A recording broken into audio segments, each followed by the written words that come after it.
I'm calling the meeting back into session from the close. I have reports on the closed sessions. The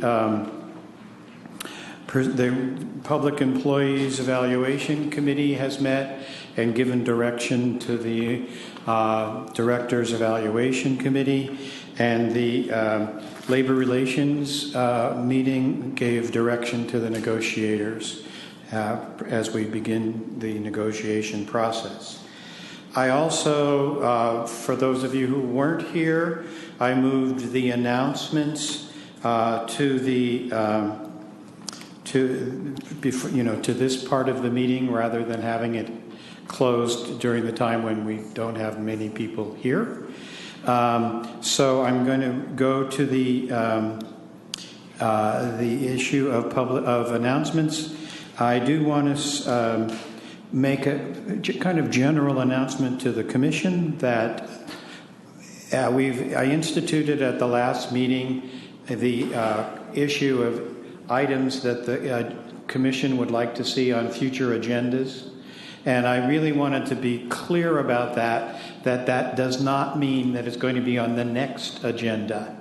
It's more that we, partly because, as we'll talk about at today's meeting, the amount of time and staff time that it takes to get the things that we would like information about ready, so that we will, Jane and I will take notes of what people are hoping to have come on the agenda, and then we won't lose them, but they may not. They may take a couple of months before they get on the agenda.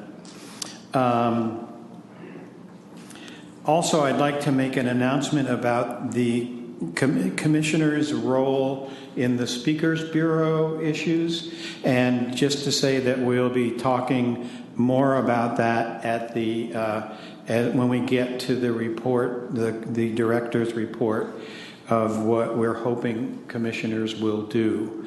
And I do notice that I'm a little bit at odds here, because I do know that we have a person from one of the library advisory boards, but I'm not sure whether, do you want to address the Commission or not? You're just here for observation. Okay, good, because that's in the second part of the meeting, and I was going to have to do some movement around. Thank you very much. All right, now we move into the budget discussion. We'll start with the Finance Committee report regarding the budget proposal.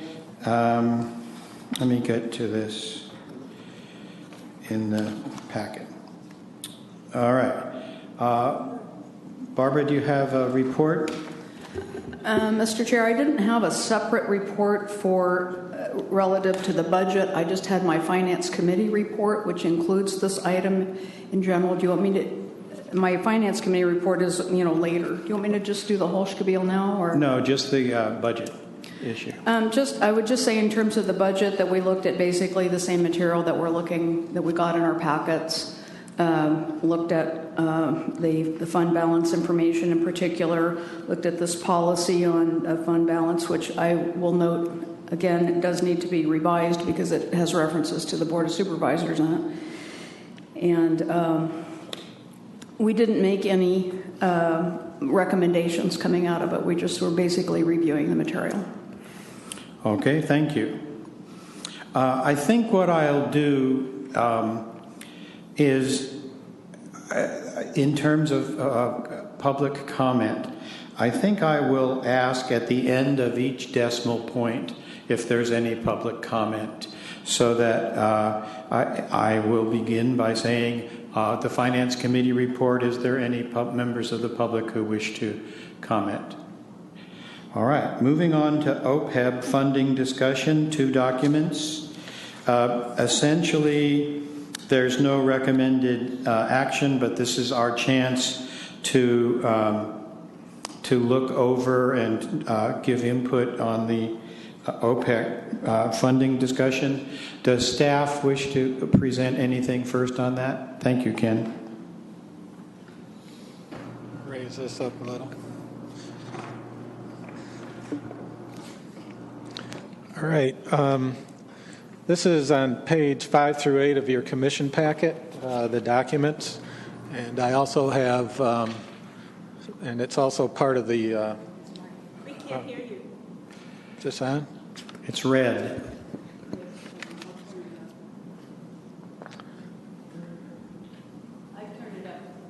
Oh, how's that?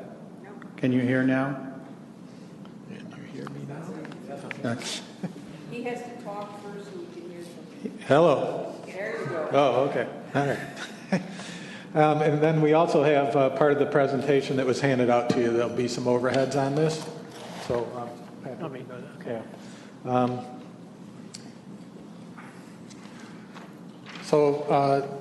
The commission policy states that the OPEB and the funding of the OPEB obligation will be reviewed annually. And so we have it on the agenda as first up. If you remember correctly, the OPEB trust was set up to help defer or set aside some money for the other post-employment benefits, specifically retiree health care. It was set up in 2014. There have been 2 deposits made to the account totaling $1.1 million. And as we've talked about quite a few times, there are 2 funding options, or you can do a combination of them both, but pay-as-you-go, which is only paying the current expenses for the retiree health insurance, and we can contribute additional funds to the trust, and we can do a combination of the 2. Last year, we put together a plan where in last year's budget, we would deposit $500,000, and then for the next 4 years, $150,000. With anticipation that at the end of that time period, the liability would be 10% funded in the OPEB trust. This year, we're proposing a continuation of that plan, the same one we had last year. In the draft budget that you'll be hearing about later, there's in the draft 16-17 budget, there is pay-as-you-go expenses of $560,000, and that's an increase of 6.7% from what we're paying this year as pay-as-you-go expenses. The health care cost have went up 3.7%, and we're anticipating the other 3% is anticipation of more people retiring. And then we also have an additional contribution into the trust for $150,000. And this additional contribution is shown as a use of fund balance. Again, the short-term goal would be at the end of 2021 to have 10% of the total obligation funded. We're looking at the age of our employees. We expect to see a spike in the next 3 to 4 years of people retiring. What we've seen in the past is 5 to 7 employees retiring per year. It actually started this year, where there's about 10 to 12 people that are retiring, and we expect that to continue for the next 3 to 4 years, and then it should level out. If we go with the plan that I've talked about here, by the end of that 4 or 5 years, it'll be 10% funded, and it'll also it'll be earning about $125,000 per year at that time, according to what the earnings projections are. So that's what we're hoping to do. And in 15 years, if we carry this forward, the balance would be about 1/3 of the total liability. And the earnings per year at that point would be approximately $375,000 to $400,000. So we'll have options as we move forward if we fund the trust like this, whether to use the money to offset pay-as-you-go expenses, or to leave it set in there and continue to earn interest and and use it later on. So that's something that will be looked at every year. So, the next, it's just kind of a graph of the balance as it moves forward there. You can see the blue line, I think it's blue, is the overall balance.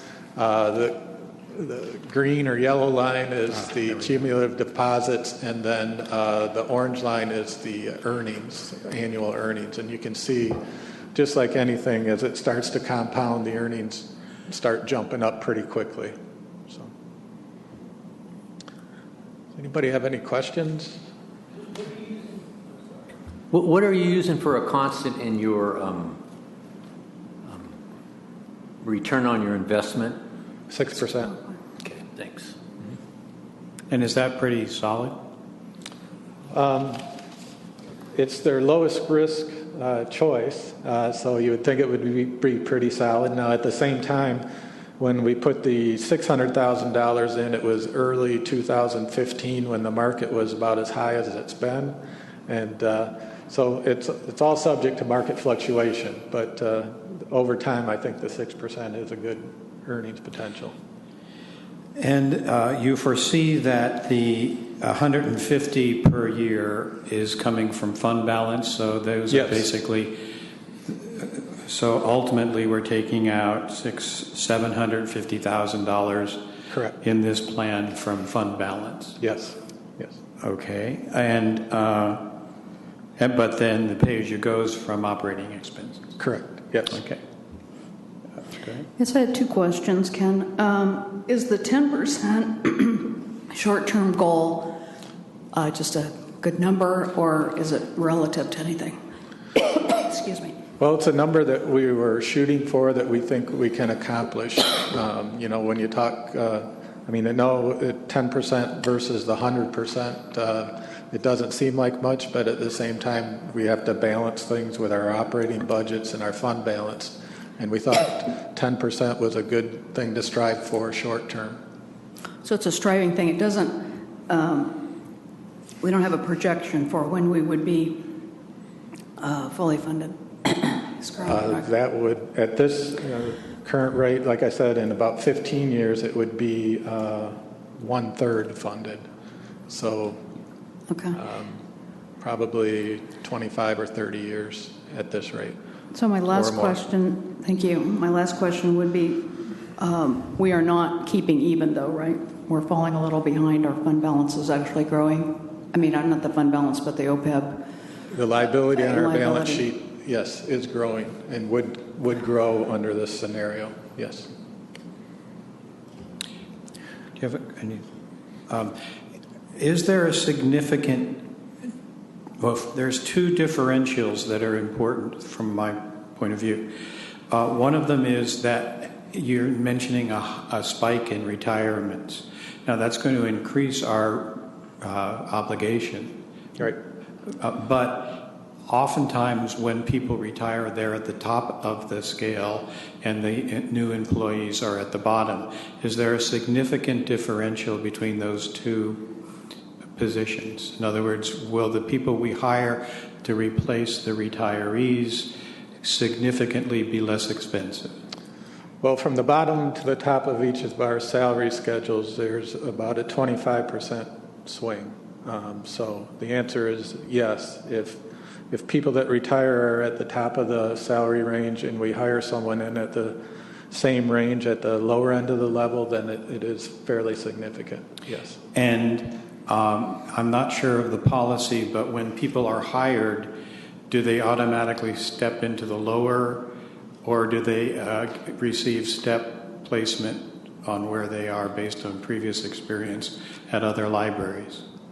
It all depends on their experience, yes. We don't necessarily place everybody at step one. Okay, so people can come in at step, all right.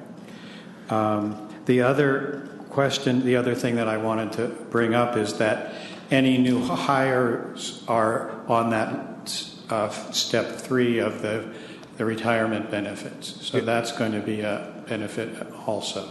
Yes, down the road, that'll significantly lower the liability, overall liability. that will take quite a few years to roll through all the actuarial data. But yes, we did, or the library made that change a couple of years ago, so that will work in the benefit as the years go by. Yeah. All right. Any other questions? Thank you for the update, but a comment? You have a comment? Okay. So as Ken and I, we talk about this, it feels like at least once a week, and where we're starting to come around a little bit too is rather than, because we talk about targets a lot, Barbara, same question you just had, I have for Ken a lot, what is the target that we're going for here? And I'm starting to feel that, to have the trust generate the interest to pay the pay-as-you-go in, X number of years makes more sense than aspiring to, saving up 100% of the total obligation in a certain number of years. Because, again, that money is never going to come due as a lump sum. But certainly if we got to the point to where the trust was paying our annual post-retirement health care costs, I think that would be wonderful. But I think this is a good conversation, and we do have to get clear on what we want the trust to do for the organization. I have another question. That why don't we just put the $750,000 into the trust now instead of doing it annually of $150,000? If the money's in the fund balance, then it could be gaining at a faster rate. That's true. That's an option that we could also do. This is a conservative approach that we're taking as far as the $750,000 and spreading it out over the 5 years. It does pull back what can be done with the fund balance, right? But just as a question. Yep. Okay. It's certainly possible. Any other comments or questions, Barbara? What is the interest rate that we're getting from our fund balance? From our fund balance? Yeah. It's about 2 to 2.5%. So, playing off of Tim's idea, the trust would grow a lot faster if we did that and we got 6%. Because it's CalPERS runs the trust. Yes. For people who don't know that. That's an intriguing idea. Thank you. I don't know where you want to go with it, but it's just a thought. Okay. Thank you. All right. Any other questions from the Commission regarding the OPEB trust and the OPEB obligations? Any comments from the public regarding this? Okay, Tom?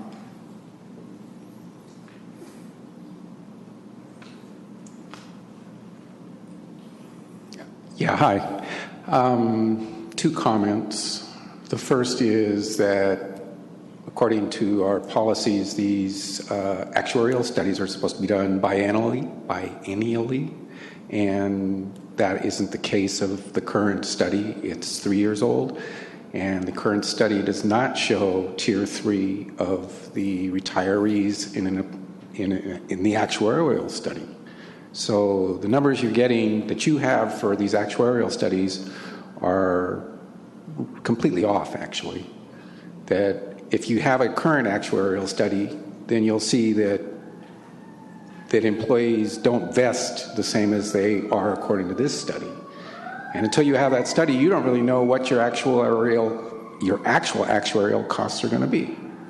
And I don't know why it wasn't done, but this study should be updated before you make any decisions about how much money to put into the OPEBs, if you even believe in OPEBs. So, thank you. Okay, thank you. When is the next actuarial study? Actually, and I'll get you a copy of it, Tom, but we had one done as of July 1st, 2015. Okay. And unfortunately, the Tier 3, there just isn't enough people that have been hired into Tier 3 to make a huge difference on the actuarial study yet.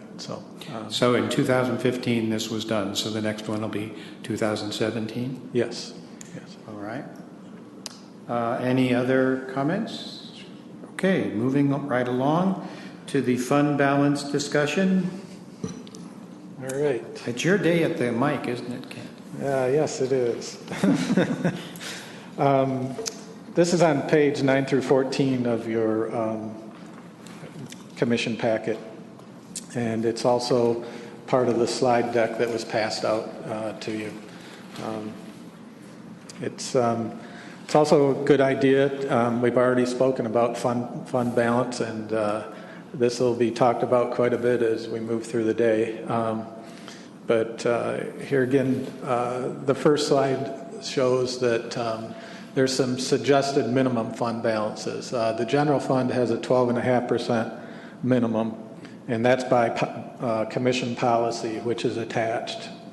That is for one-time big items that just were unforeseen as we go through things, and half of that is for one-time big items. The other thing is the other half of that, 6.25%, is for if for some reason the tax revenue came way in under what was budgeted for. So that's a minimum of 12.5% of the general fund that we need by policy. The other part is my recommendation as far as we move forward to have a total fund balance at the end of each fiscal year of 35% of operating expenditures at a minimum. And we've talked about this before. We don't get our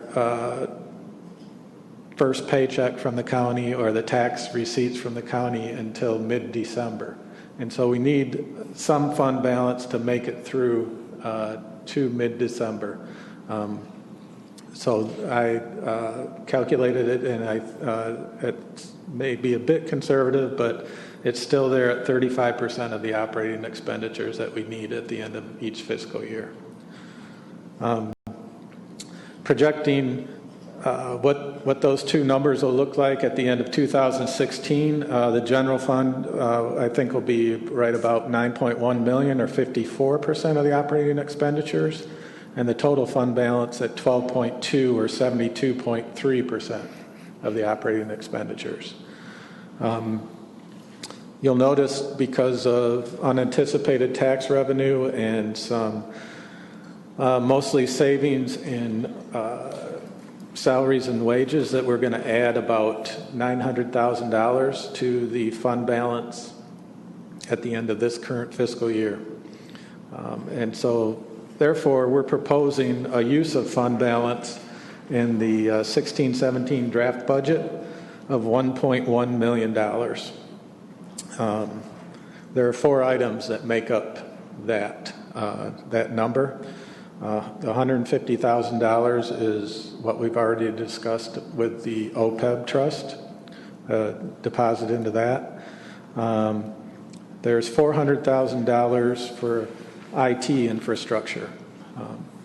We hired an IT manager a few months ago, and we haven't had one in place for quite a while, and she's identified numerous items that are aging and need to be replaced just so we can keep our basic services and the services that we want to implement moving through things. The other two, yes? Do we have that in front of us, what you're talking, or is this just verbal? Am I just missing something? Verbal. Thank you. Mm-hmm. In the future, I need to see it in front of me in a piece of paper along with this. Okay. Before we have a discussion. I would appreciate that. I don't know about the rest of the commission. Thank you. All right. Oh. Yep. Right. And the remaining $600,000 is for branch refreshes. First of all, I'll talk about the Cloverdale refresh. You may have remembered that we put money aside for the Cloverdale refresh for this year. we went through all the steps leading up to that, got plans from an architect, hired the county as a project manager, got everything in place, and they came with a schedule that would, if everything went according to the schedule, it would be done one day before the summer reading started. So we had to look at that, and we made a decision to put that project off into next fiscal year after summer reading, so it will be done in August.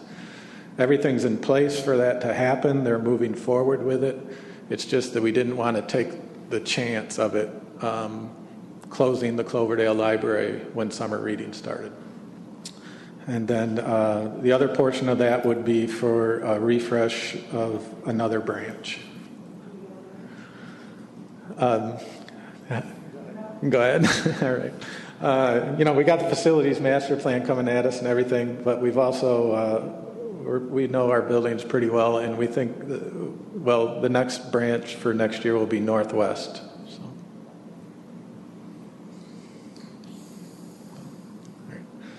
So that's what makes up the use of the fund balance that we're proposing next year. Some pretty big items, all one-time expenses. That's what, in my opinion, what fund balance should be used for is one-time expenses. If you start using it for operating expenditures, it runs out real quick, and then you're back to cutting expenses as soon as it runs out. So, just as an aside, for each of these refreshes, the libraries will be closed?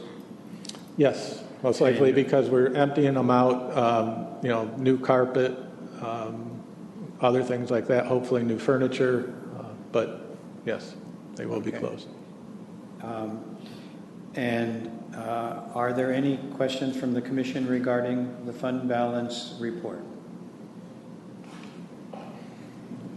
I see Barbara. I had just a question. On the prior slide, you're talking about the projected general fund balance of 54.2% of operating expense. Could you kind of clarify, because you're talking about the total fund balance of approximately 35%, which you said is conservative, but that's what you want to have. And then that is like how much money?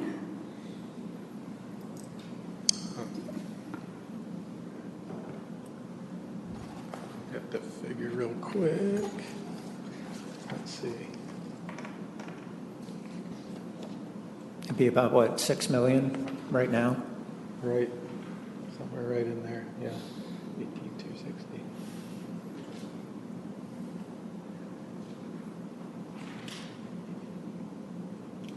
Yep, 6.4 million. 6.4 is your conservative desired Yes. amount. Okay. And then when you jump down to the next column, projected fund balances, the general fund would have 9.1 million in it. And the total fund balance is 12.2 million. So this is higher than even your conservative goal. Yes. Correct? Yes, definitely. And we are only going to spend a small part of the fund balance. Yes. So you would be extra happy because we have even more than your conservative goal in the fund balance. Yes, I always like having more money than we need. Yes. And we don't have any plans at this point in time for any of that, even beyond keeping the amount of the fund balance of your goal of fund balance. We don't have any plans for that, or we can talk about that today. Each year moving forward, we've set aside some money for the OPEB trust and also for a branch refresh, both of which we see as coming out of the fund balance. So there is moving forward use of the fund balance, at least as we see it right now. And essentially the rate you're going, it's going to take 12 years, 11 years to finish the refreshes. Yes. Some of those will be bigger than others, too. Right. The other question, just an aside, in reading through this fund balance policy that was adopted in 2010, I believe, Yes. We do need to revise it Okay. because it does include approval from the Board of Supervisors, et cetera, and we're no longer connected there. So at some point, we need to revise this fund balance policy. Yep. Okay. And I remember the fun of reading through the emergency reserves and the counter-cyclical reserves and the stabilization. It was really interesting reading, he says sarcastically. Okay, any other questions about the fund balance? I just asked the question, is Rosalind in here after June 30th? Yes. Thank you. And no other commission questions or comments about the fund balance? All right. Any public comment regarding the fund balance?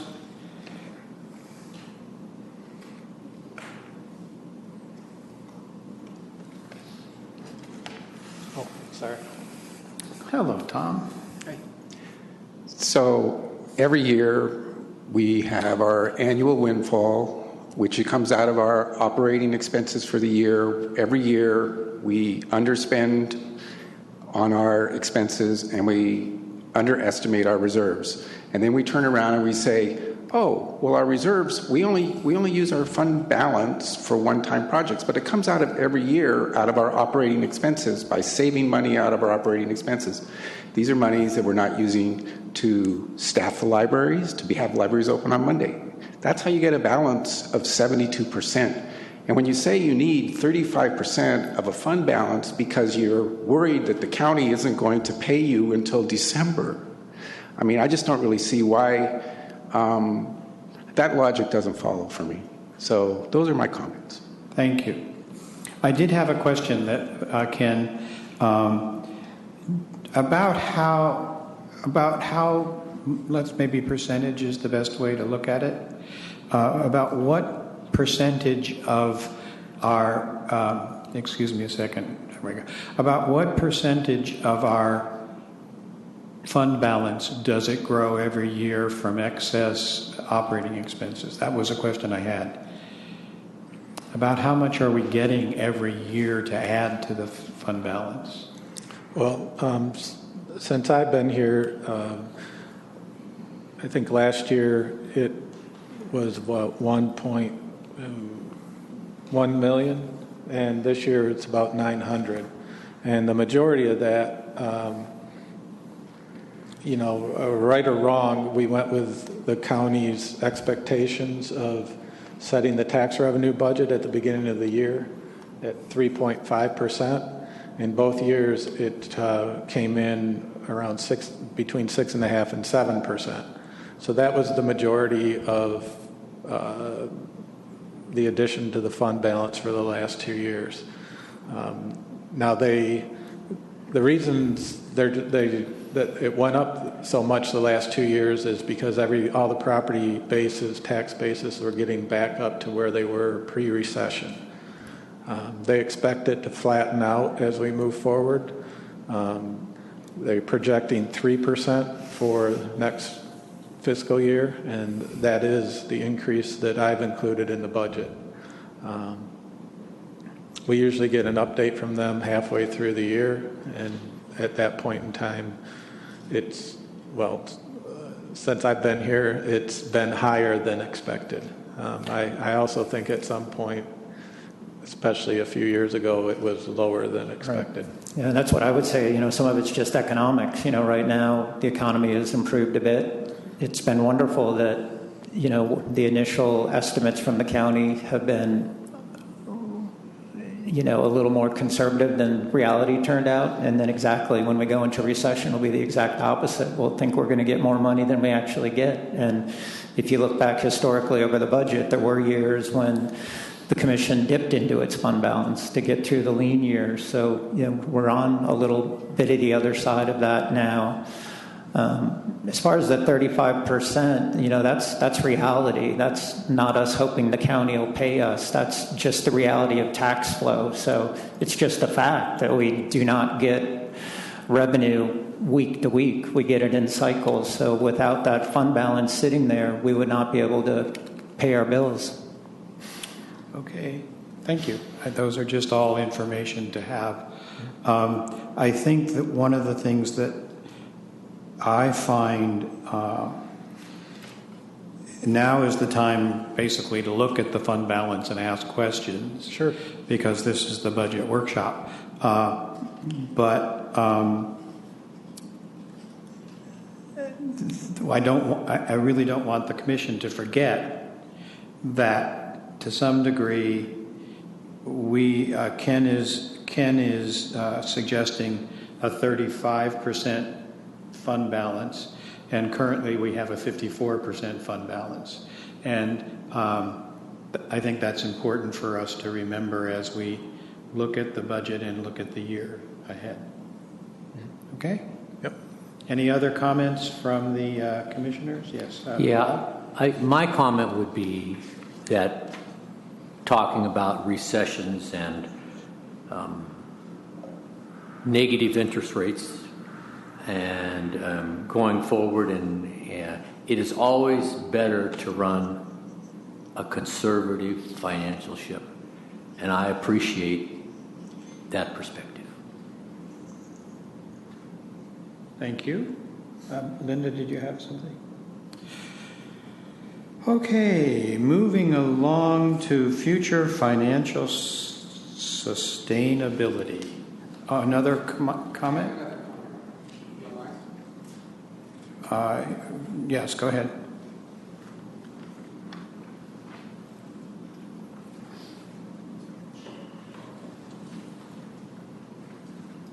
So these are our budget documents.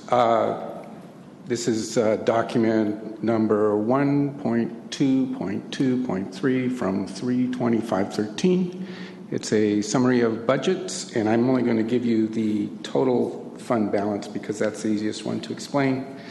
In 2009-10, our total fund balance, was basically $6 million bucks. 7 years later, our fund balance is $12 million bucks. So that's the up and down. I don't see the down in doubling in 7 years. So these are our documents. Thank you. All right. One other comment?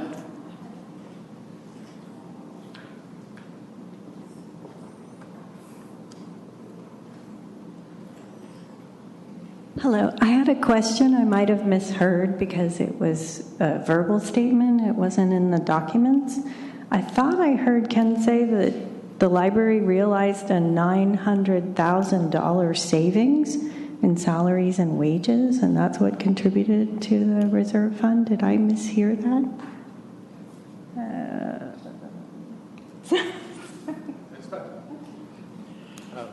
It was a combination of excess revenue and the expense side of things, where we're falling or not spending as much as our budget had us spending, is in salaries and wages. A lot of that is timing, getting open positions filled. A lot of that is process that we're working on to continue to improve, to fill those positions quicker than they have been filled in the past. So it's a combination of the two. All right, thank you. Moving right along, we'll now go to the future financial sustainability. Great. These are quite a few graphs that I've included in the handout. They weren't in the packet. But a few months ago, I gave a presentation on future revenue or budget targets as a percentage of the total budget. And we went out and we looked at libraries throughout California and the counties that we think do a good job. And we came up with these target percentages of 64% for personnel, 12% for materials, 7% for IT, 7% for facilities, and 10% for educational programs. And as we've worked through this internally with the management team and things like that, we've all agreed that these are percentages that would work and would make the Sonoma County Library a healthy and sustainable system. And at that point, in order to get to these percentages, our estimate that we would need approximately $10 million in additional revenue per year. Yes, that would include being open on Mondays. Would you repeat that? Does it include open on Mondays? Did it include being open on Mondays? So I just wanted to bring that back up as something to tie back to that we've talked about before. And then the next slide will show what our percentages look like for the draft budget that we're proposing for today.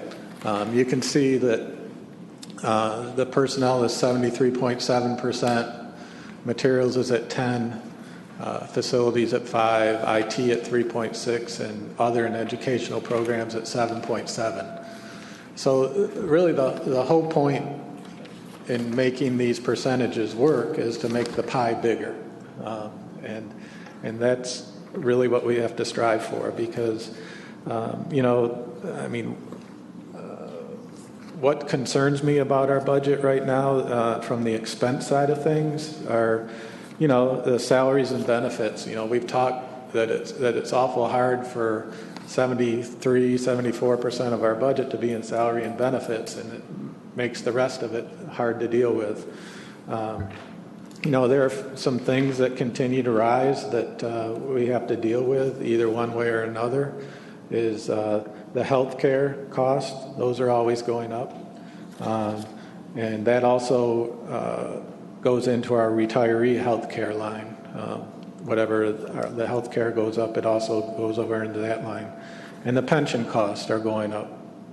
And then as we've already talked about a little bit, our facilities really need to be updated,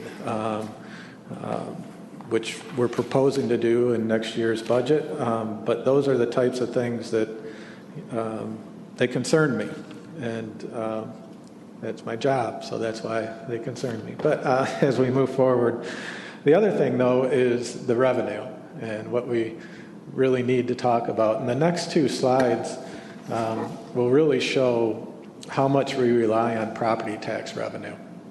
And we've talked about this a little bit. From 2014, well, the last 2 years, the revenue curve, the red line there has really went up quite steeply. And our expenses haven't, we talked about having the excess revenue over expenditures the last 2 years, and our fund balances went up. But as we move forward, you'll see that the revenue line starts to flatten out. And that's what we talked about. The tax revenue is mostly our revenue line. And so if that begins to flatten out or dip, then we're really into taking a hard look at our expenses and most likely making cuts that won't be easy to make. The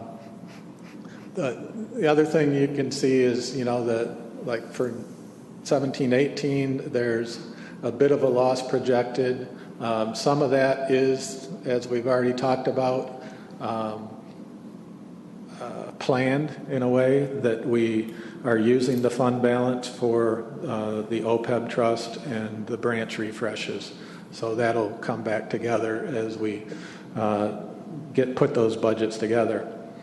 The next one really, next slide really points out what I'm talking about here. So here's where we get all our revenue. 2.4% of our revenue is currently from our friends in the foundation. 4.2% are for charges for services and other. So that leaves 93.4% of our revenue is property taxes. So we rely on it very much. If there's any fluctuation at all in that property tax or the property tax base, we're either doing really good or we're in trouble because we have to start cutting expenses and services to the public. So we need to diversify the revenue. And then the next slide shows you some target percentages that I put together that includes the additional $10 million in revenue that I told you about from the first slide. And what that would do would cut down our reliance on the property tax. You can see it would cut it down. We'd have 60.5% of our revenue. It's still the majority of our revenue coming from property taxes.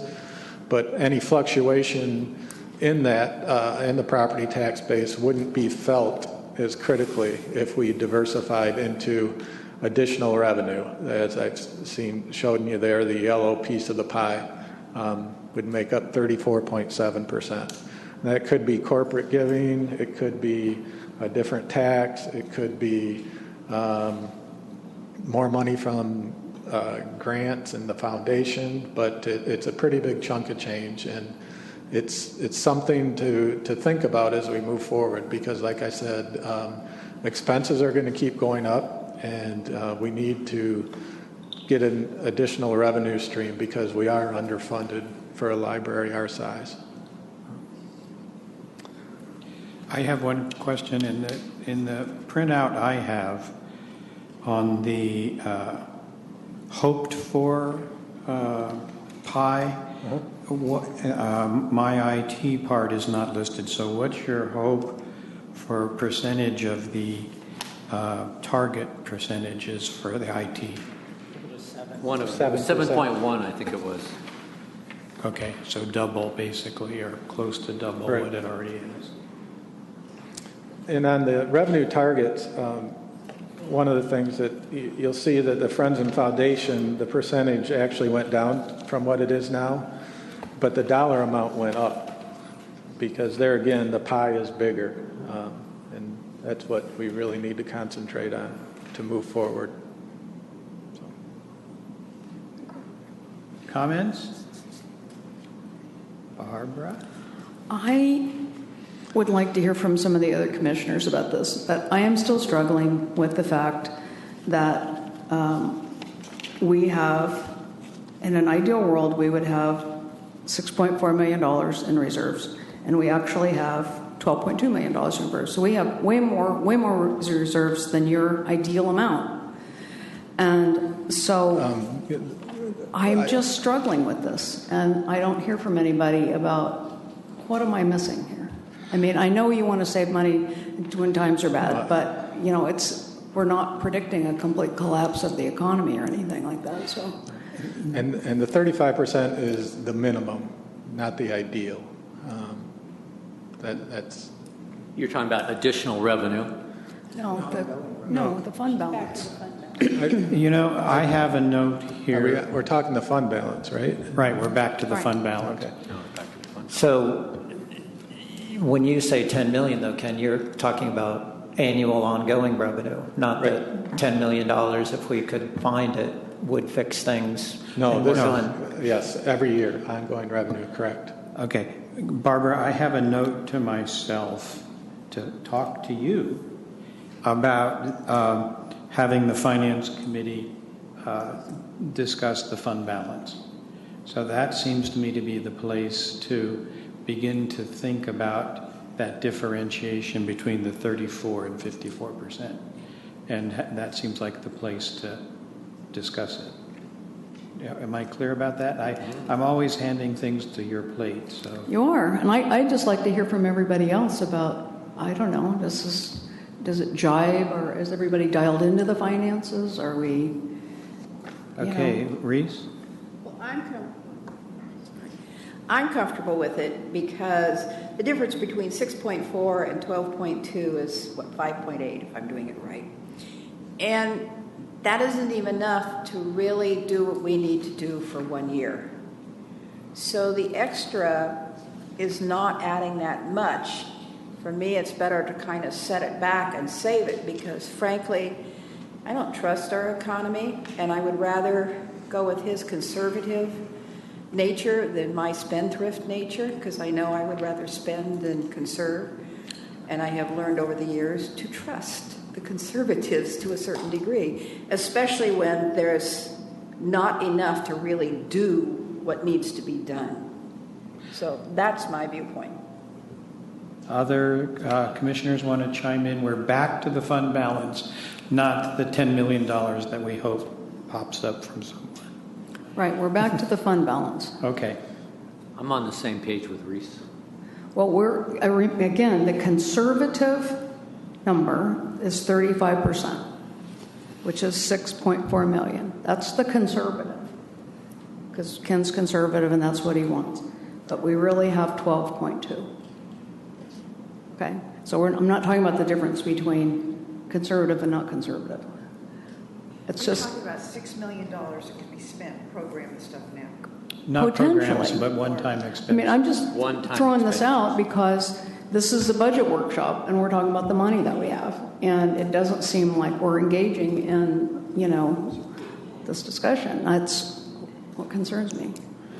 Well, I mean, I'm glad that you're trying to do this because that's why I felt it was important to include this piece in the workshop because, Ken and I look at these numbers all the time. And when I first started and Ken first started, we did look at the fund balance and it is a lot of money.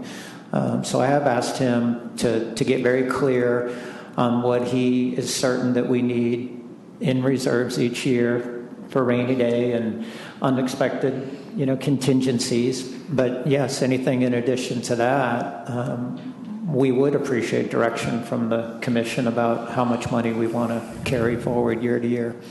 And I know that one of the issues that I don't quite know how a government body does, but having lived through the recession and the major dip in income, where we were stuck with having to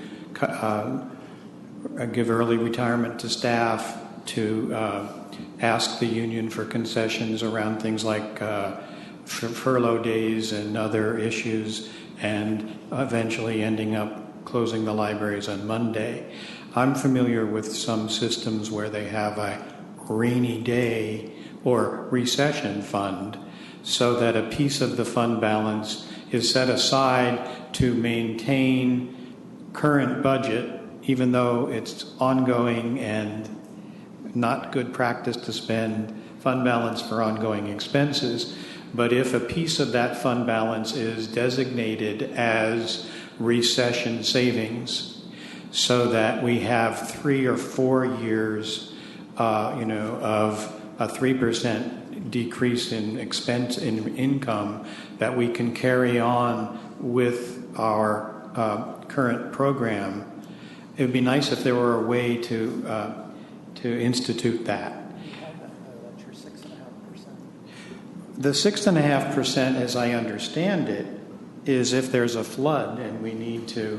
So the 6.5 is more, unexpected, capital projects and that, but the other 6.5 is more or less rainy day, to where, during recessions and that, you do have 6.5% of your budget set aside to get you through the year. Am I correct on that, Ken? Yes. And so could be raised to a higher percent in case that happens. Right.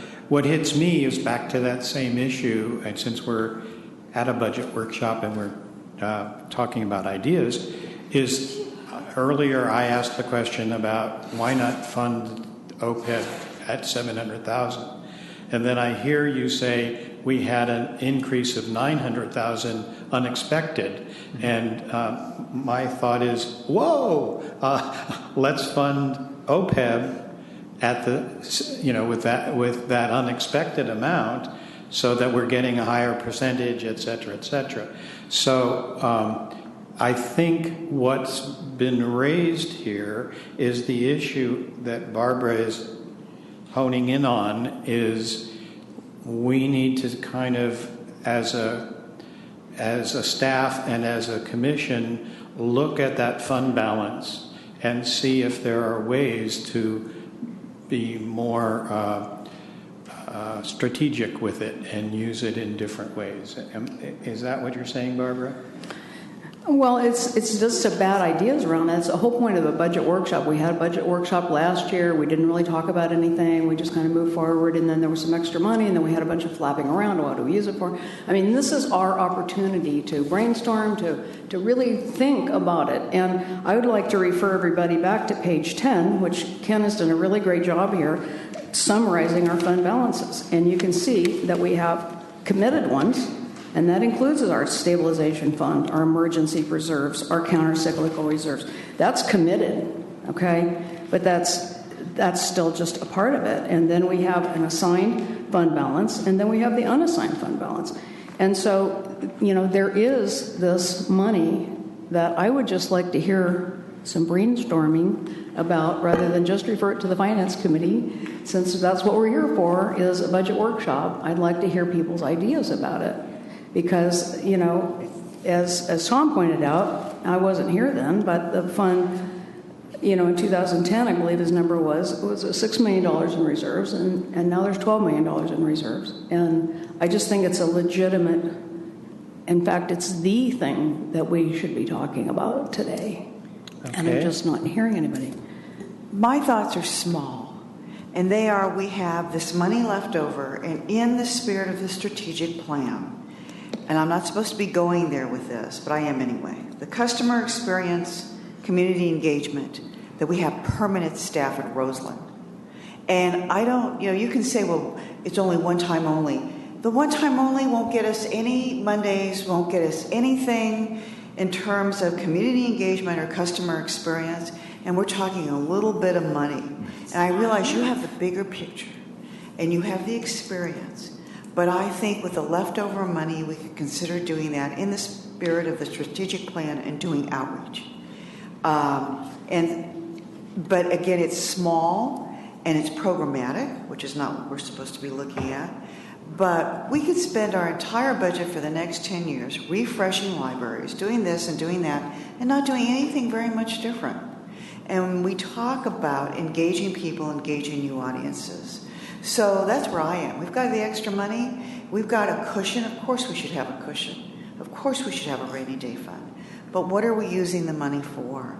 And I am more at the ground level, and we have some extra money, and holding on to it, what is it doing? Thank you. Okay, any other commissioners? We've had 2 conservative commission comments about maintaining it. I'm seeing another, since we're in the batting ideas around, I realize that upgrading a library, refreshing, is that That's what we're calling it, yes. Right, refreshing a library is a lot of work and whatever, but is there a way to do 2 a year so that process can happen? And also I imagine that the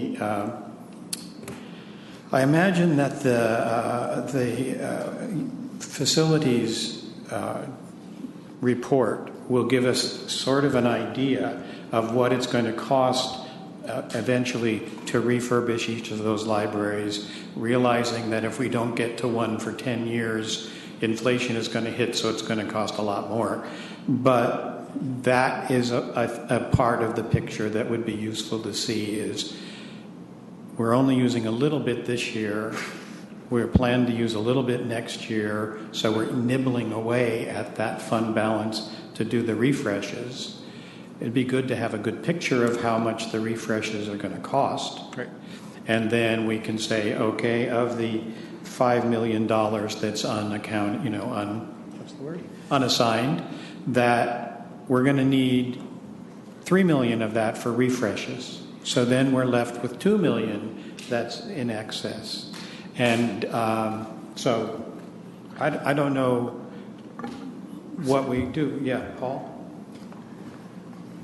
Okay, since Barbara asked me to speak first, she nudged me right here. Okay, this is the way I see it. And correct me if I'm wrong. Right now, we have a certain amount of revenue that's not going up. it's property taxes. Flat. It's flat. We do have expenses that are going up. We know that's happening. I feel that we should be as conservative as we can be until we know that we have more revenue, until we know that we can spend money on other things because we have this other revenue. So sitting here today, listening to these projections, hearing what you have to say, I would have to go with, I would have to follow the Paul Grill doctrine of being as conservative as possible. It's Reese's doctrine also. What's that? Don't forget to include Reese. Well, that's true. It's Reese's. Reese said it too. Okay, the Reese Grill, the Reese Paul doctrine, and saying being as conservative as possible until we know we are getting more revenue in. So we can talk about spending more money on refreshing more libraries or funding this or that, but I think it's just kind of pie in the sky until we have the other revenue. Sort of my 2 cents. A blue, yellow, gray, and orange pie. Anybody else want to chime in? All right. I don't think it's urgent that we have a discussion about this, but I think it is an important element of our budget that at some point I would like the Finance Committee to discuss. And it doesn't have to be next meeting or whatever, but that we do come up with a fund balance, I don't want to use the word policy, but attitude.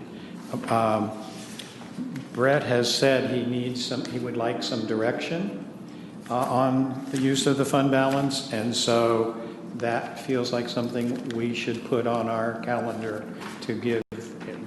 And clearly at this point, the Commission has a divergence of opinion about what to do with it or how to use it, but I think it's something to talk about.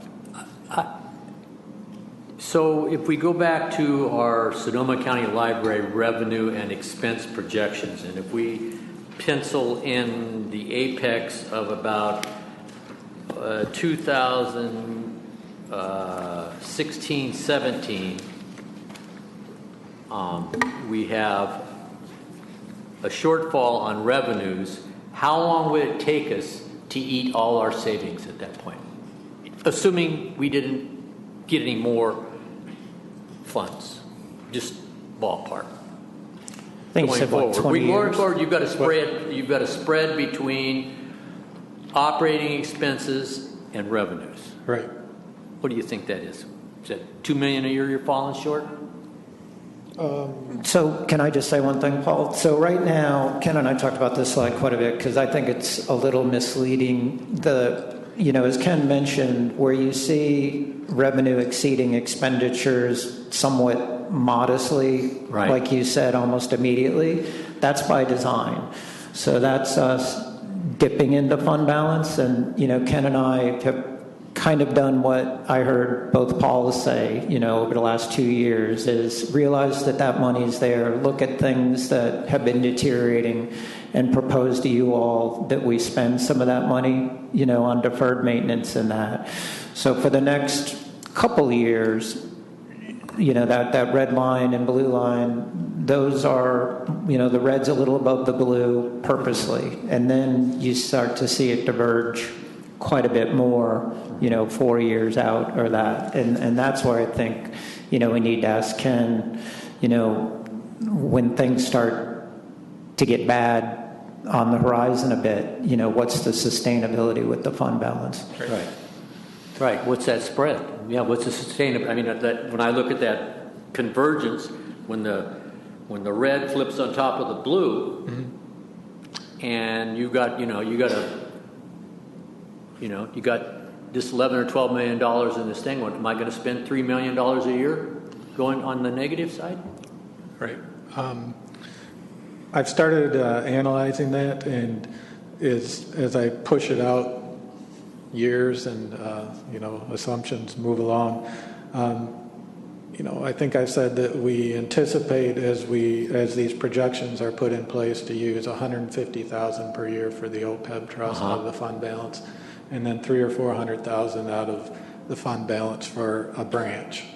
And then as the operating expenditures, as that gap widens, as Brett talked about, you can go out over, I think I'd have to look, like I said, I just started this, but it's 6 or 7 years out when the lines start to intersect.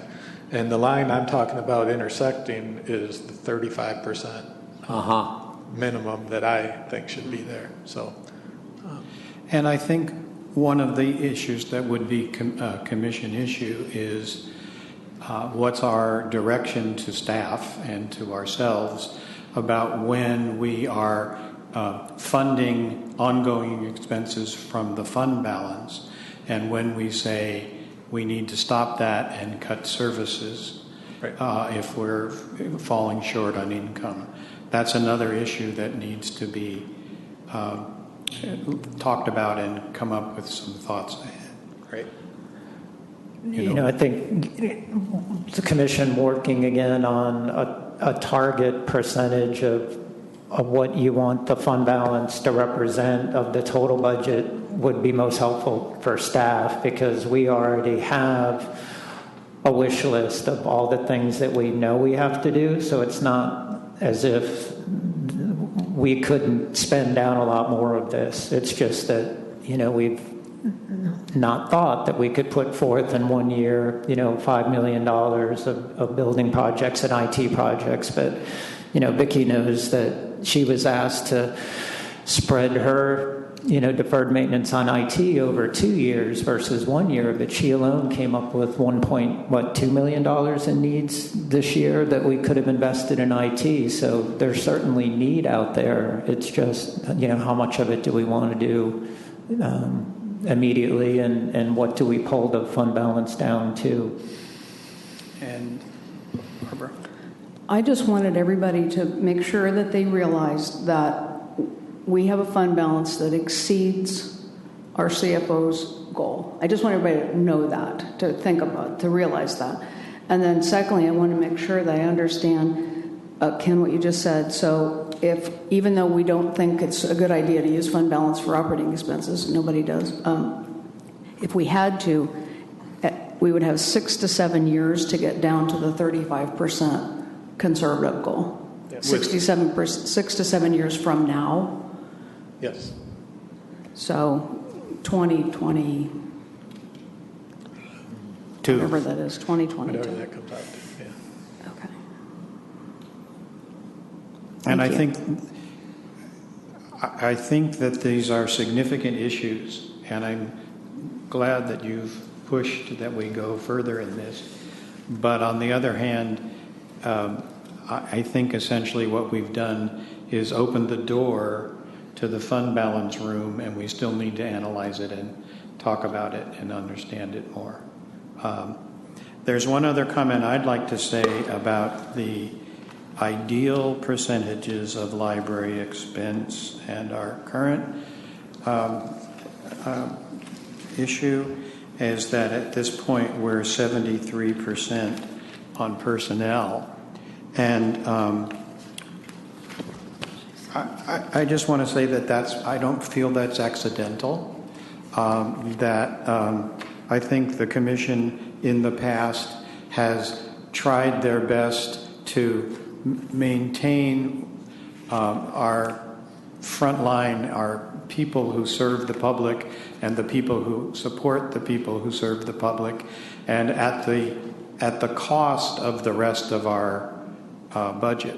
And I think that's been a very explicit idea, and that I can only speak personally, but at this point, I would not recommend that be cut unless I would hope we can widen the pie, right, rather than think, oh my gosh, 73%, and proceed from there. But it's, we're mainly a people organization, and so that number is going to be high if you compare it to other forms of businesses. So. Well, and it's also important to say that the rest of the services and so forth have suffered over the over the recession. Yeah. And we're I don't think reaping the benefits of that is the appropriate phrase, but we're dealing with the IT issues and the other issues that are related to that perspective. But we are a people business. Any other comments from the commission?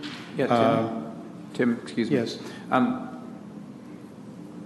I don't think we need to wait a long time, but if we look at this fund policy, which the commission obviously adopted back in 2010, the world has changed quite a bit since 2010. Some of the things that haven't changed, though, are the things you pointed out, is that our revenue still 93, 94, 95% still comes from only one source. So that hasn't changed. The types of services that we're offering to library patrons and the people of Sonoma County, those are changing really rapidly. Right. Whether or not it's somebody accessing us through our website, whether they're walking in the door, whether it's a program. So those things have changed. So to me, I think one of the main things we need to do is update and take the time to actually look at what is our fund balance policy. Is it going with what our CFO says, as something conservative? Do we want to change it? But I think that's one of the main places we need to codify this again, is in this fund balance policy, because it is, like I said, 6 years old, and a lot of things have changed. And this policy is where we are getting things like we do have, in effect, a rainy day fund here. And what is that percentage and what should it be? And so this policy needs to be updated for a lot of reasons, not the least of which is that it talks about getting approval from the County Board of Supervisors. Well, we don't do that. That's changed also, right? There's a new JPA. Right. There are 11 of us sitting here now instead of 7 commissioners sitting here when this was done. So all that being said is that, yes, this is the time to talk about it. 6 years is way too long to let a fund policy go unchanged.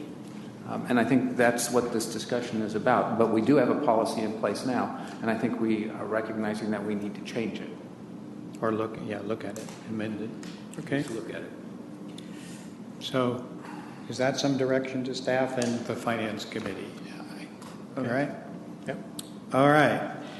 Any public comment on future financial sustainability? All right.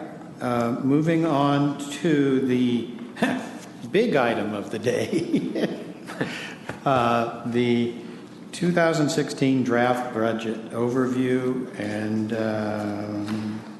where is that?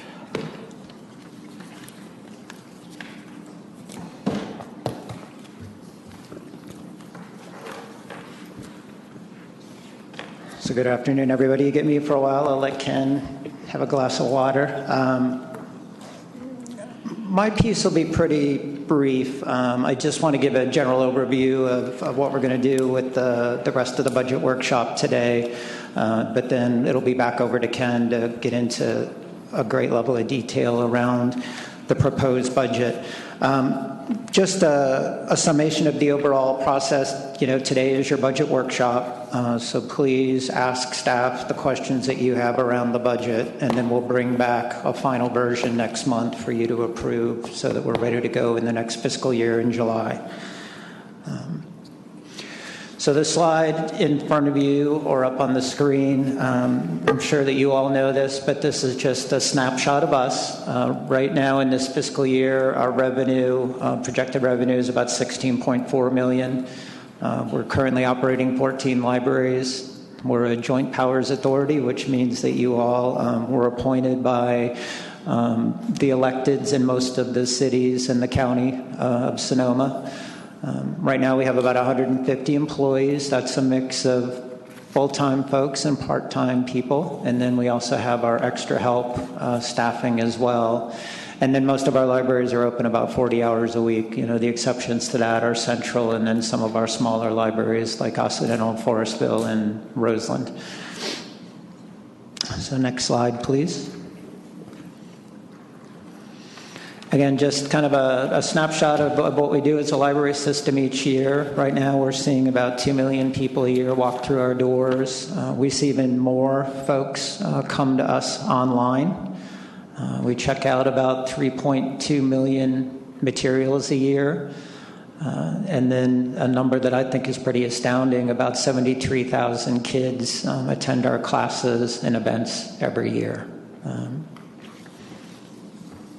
So next slide.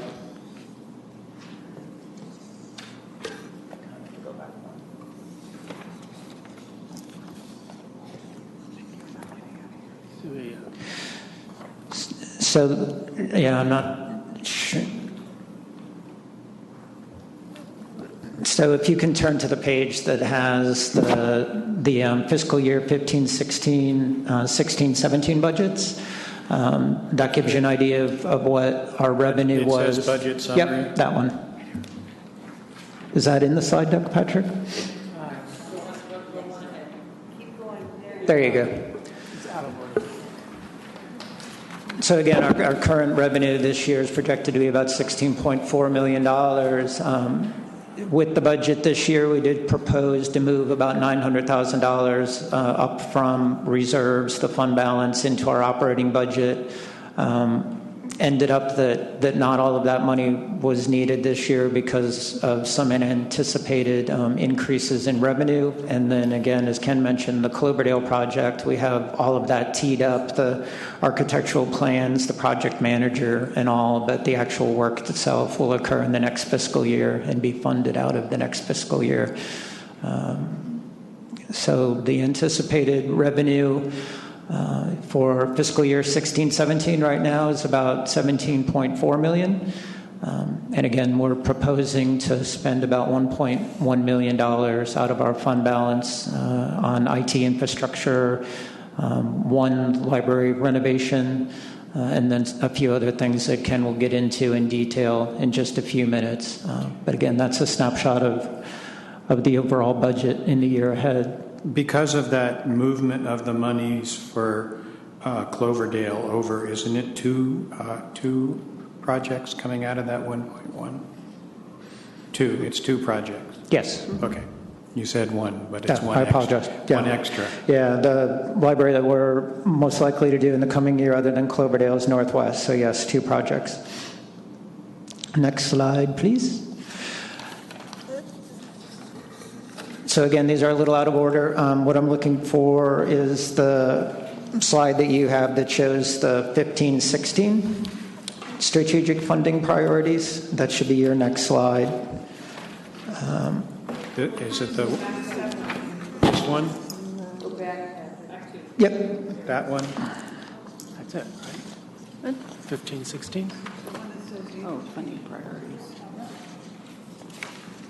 That's the one you got, right? I just No. 16. 15-16 funding priorities. Collection, staffing. So this year, we covered this in the budget workshop last year, but some of the funding priorities, last year we had already had a fair amount of our strategic plan complete. We definitely wanted to focus on the collection, and we did put some additional revenue into the collection this year. We knew that we wanted to do more community outreach than we had in the past this year, so we're working with the Lou Edwards Group, launching the Speakers Bureau, doing other aspects of community outreach. Staffing, the compensation study was complete before this fiscal year, so we were able to bring our staff about half of the way along this year through this year's budget, and then we'll bring people along the rest of the way in the 16-17 budget. We set aside money in the OPEB trust this year, and again, we looked at our facilities not only in the sense of the Cloverdale project, but this year we're creating a facilities master plan. In the commission meeting later today, you'll approve, hopefully, the contract on that, and then we'll have our facilities master plan done by the end of June. That should give us a much clearer idea of which buildings we need to invest in over the next few years. So now let's go up to the FY 2016-17 strategic funding. Okay. So some carry forwards, but again, talking to staff, listening to the input that you all gave us around the budget. These are the priorities that have emerged this coming fiscal year. Really want to focus on youth education. Again, make sure that children have the materials and books that they need to be successful in school and in life, and to just have meaningful experiences through the library. Also, for the first time in many years, we've instituted a budget line within our own budget that will allow us to hire educators and performers to work with children and adults and teens. And again, Ken will go through that budget line with you. Going to invest in literacy. For years, we've been running a lot of our literacy services through contract workers, so we'd like to convert those positions over to staff. Technology, again, I mentioned, when you hire a new IT director, they find stuff that's broken, and Vicki's done a really nice job of that. So she's identified an aging computer network, and as David Ebright mentioned, as we start to invest in, things in this changing world, such as streaming media, and that we definitely need a network that will be able to handle that. So we absolutely need to invest in our IT infrastructure. And then OPEB, in the coming year, again, we're proposing to set aside $150,000 into the OPEB trust. Next slide. You've seen this slide before. But this is how we've allocated the budget for fiscal year 16-17. I asked Ken to go about it a little differently with the senior management team this year, rather than folks immediately naming a dollar amount that they wanted for their divisions. We asked folks to go back and look at the strategic plan and estimate what it would cost us to really fund the strategic plan. So what do we need to invest in our buildings and IT and educational classes and workshops and that to achieve the strategic plan? So this is the percentage allocation that you'll see in the detailed spreadsheet. When you put all those line items in, this is how they're allocated out by service, I guess. And then the next slide is, again, a slide you've seen a few times, but we know that we're underfunding things like IT in our buildings and educational opportunities for children and adults.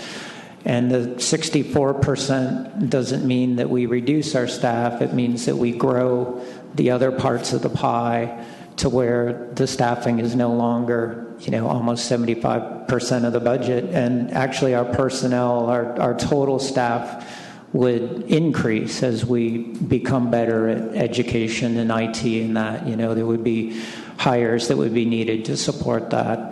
But this slide really represents where we should be as an organization, and we've got a ways to go before we're there. Next slide. And again, this is the projected revenue versus expenditures that you've seen a few times now. And again, the initial red above blue in 2016, 17, 17, and 18, that's us thoughtfully dipping into the fund balance each year to do things like renovate our buildings and invest in IT. And then it's a little farther out, 18, 19, 19, 20, 20, 21, that's where we really hopefully have established some additional sources of revenue by then, because with Prop 13 and that, and a 2-3% lock on how much additional revenue that we can generate each year. There'll be years when that won't keep pace with just the cost of goods going up each year. So certainly we need to continue to focus on our revenue going forward. Next slide. So again, we're launching the strategic plan. I've been going around meeting with all the staff on that. I think the strategic plan is going to really help keep us focused on what we do invest in. That's certainly the approach that staff took this year as we created the budget that's before you. We looked at the things that we want to do around education and community engagement. And really, next slide, please. It does all come down to, the bedrock priority of financial sustainability. Absolutely need solid finances in place for us to carry out library services going forward. Next slide. So a pretty common sense approach. Current funding and some additional revenue is needed for healthy libraries. Next slide. And looking a bit down the road, there's things that we absolutely still need to do. We need to restore our library hours, not only get our libraries back open on Mondays, but add weekends hours and evening hours. We've still got, we've got a booming, or we have boomers that are, if they're not already, they're soon to be seniors. We really need to look at how to best serve that population. Doing our once a year refresh on library facilities is a pretty modest schedule that gets us through all of them every 14 years. So that's a little worrisome to me. Absolutely want to continue to be a resource for children in the community, particularly as some children's libraries have been reduced in staffing and that. In some of our schools, we are the place that the children come to in several of our towns for resources. And as been mentioned, we absolutely want to continue to maintain the excellent staff that we have currently. Next slide. I think I might be. I think I'm done. So I'm happy to take any general questions, but again, Ken is really ready to wade into the weeds with you on the overall budget. Go ahead, David. I have David. Oh, go ahead. Sorry. I think it's important that we fund to the strategic plan. I think that will just do nothing but lead us to success. And for a couple of reasons. One, that strategic plan had a lot of community input and staff input, obviously, and commission input. So I think it is a good, solid plan. And supplying that with the funds, or looking at how we spend our money based on that plan, I think is a good idea. Thank you. Barbara, you had something? I second what David said, and I also, just a small question based on some numbers we looked at earlier. I think the 151 employees, maybe that's FTEs? Yes. No. That's employee. That's bodies. Yeah, that's bodies. So the FTE count is 131, 133. What did you tell me, Patrick? 133? Yeah. 133 is the FTE count. Oh. Okay, thank you.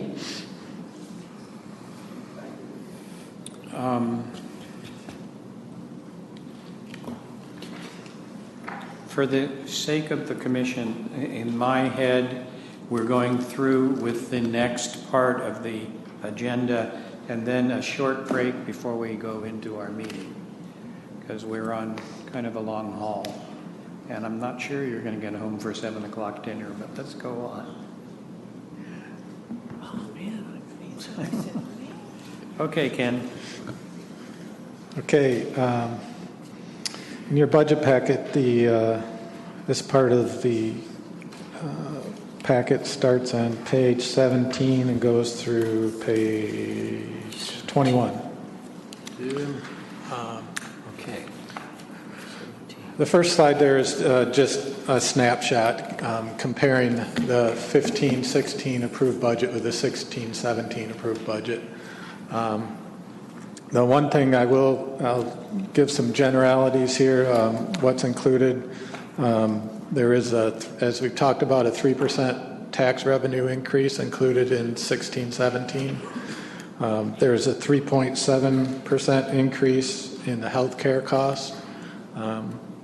And there's a 6.7% increase in pay-as-you-go retiree health care. That's in anticipation of the increase in health care and then also future retirees that plan on retiring.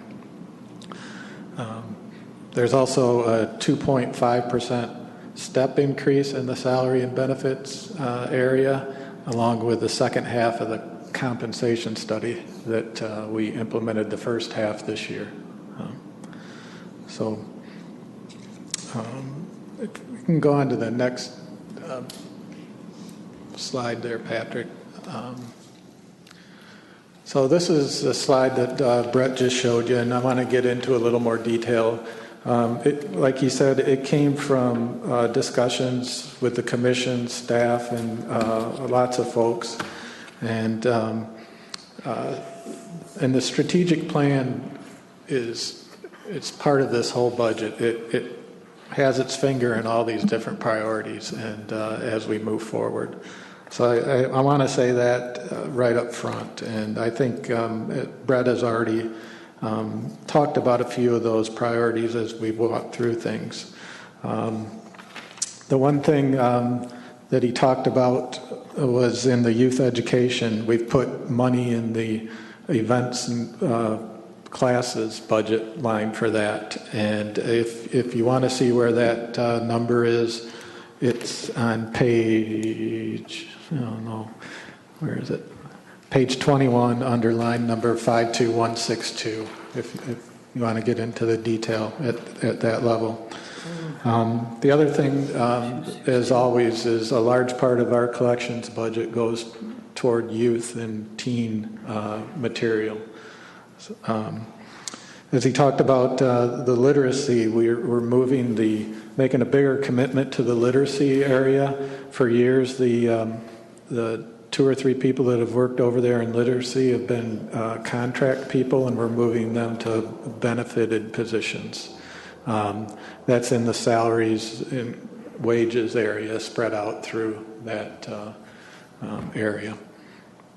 The facilities we've talked about quite a bit already with the Cloverdale and Northwest and the IT infrastructure.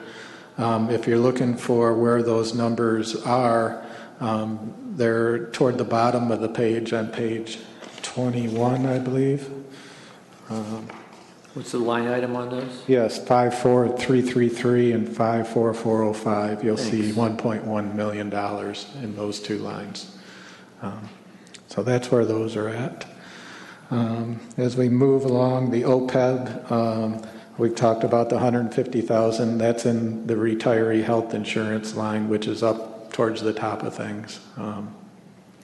50807. There you go. Thank you.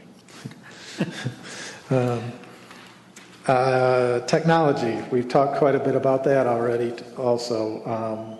And the infrastructure and turning over the computers a bit quicker than we have in the past. And that is down there, as we already talked about, under 54333. That $400,000 represents that IT infrastructure. And that is, it's also, isn't it also in 51901 and 51902? Yes. That's data lines and... Yes, that's our data usage and telecommunications charges, correct? Right. So that's... What number is that, Tim? It's at the top of page 21, 51901, 51902, and 51909. Thank you. What is ISD? ISD is Information Services Division. Yeah, that's Okay, so that's another place. That's another portion of the IT budget.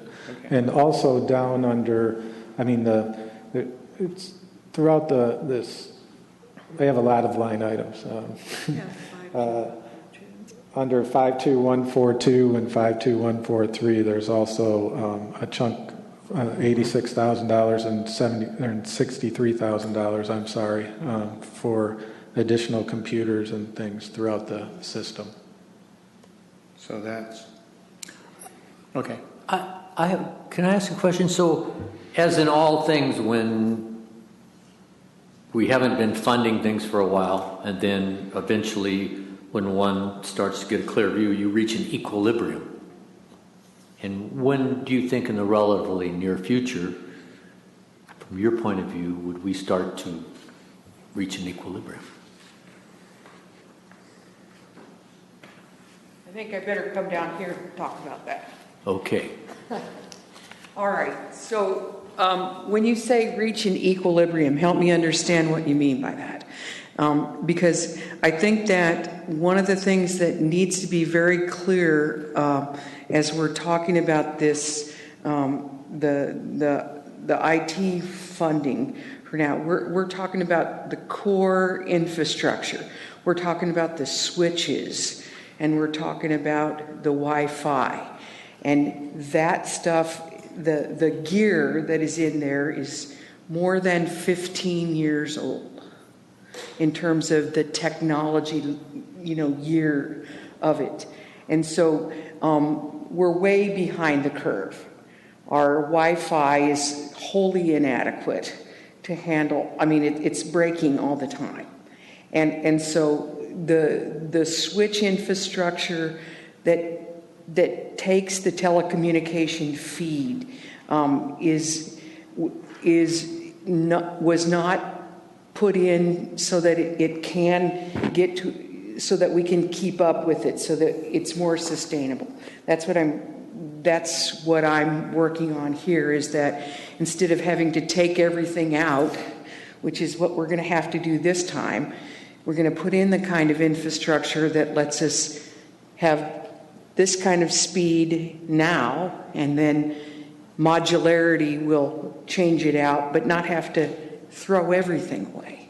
So does that help answer your question? Yes, it does. Thank you. The caveat would be, so what I was talking about an equilibrium, so you're going to establish a baseline, and if I understand you correctly, your baseline's not going to have to be rebuilt all the time, because the modularity will allow you to build on top of what exists and weed it out. And so I guess, are we 2 years behind? Are we 3 years behind? How many dollars are we behind? Well, from your point of view. Like Brett said to you, we're somewhere in the neighborhood. If I could have my wish, for us to get us where we want to go, it would be somewhere in the neighborhood of $750,000 this year, if we could do that. But we can't, so we have to shift gears and shift how we're going to deploy that in the larger branch locations first.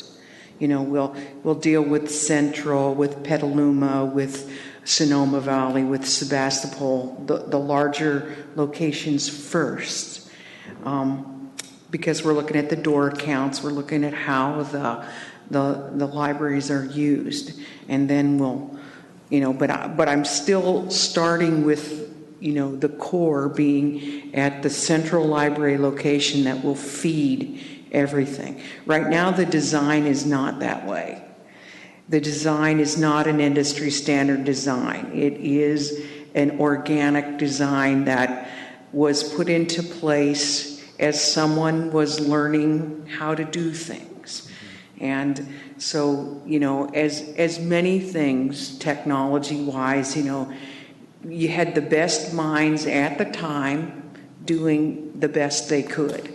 But the truth of the matter is, having done library technology for almost 20 years now, I've got that road of experience behind me. And as I'm looking at this, I went to Brett and Ken, and they said, "Oh my gosh, Vicki, What can we do?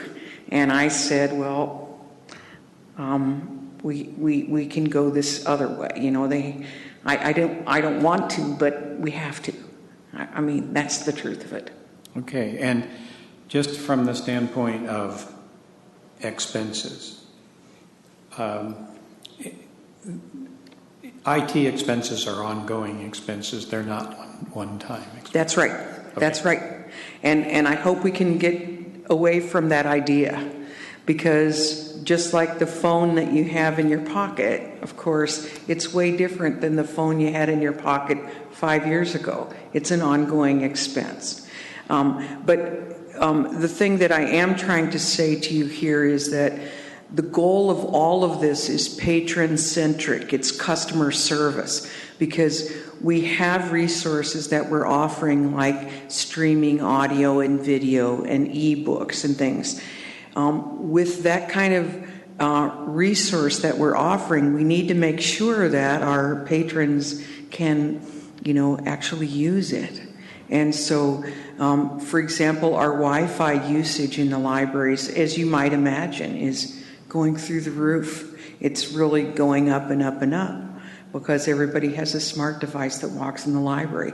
And you saw 2-point-some million visits. Imagine that the statistics now are somewhere in the neighborhood of 70% of that 2 million people walking through our libraries has a smart device. So again, just rolling back to all this, we're talking about increasing the capability and the customer service that we have. We have nice desktop public machines, in our public areas, but because the infrastructure behind it is kind of behind the curve, we're not able to push out all those resources to those public machines. Thank you. Okay? Thanks. Question for Vicki? Yes. So in an ideal world, it would be 750,000.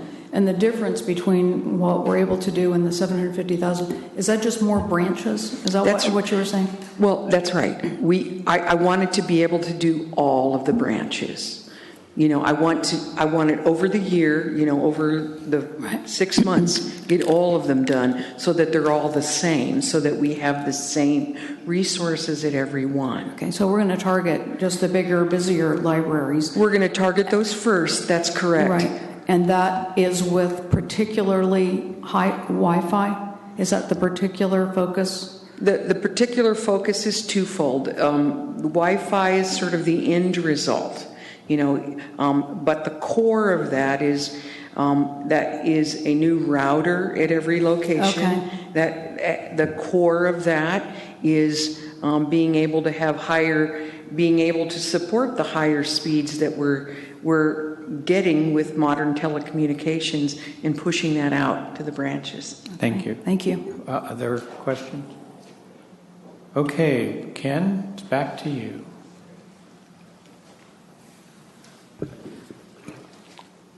Okay, another priority that came out loud and clear from everyone was staffing, and we can talk about that a little bit.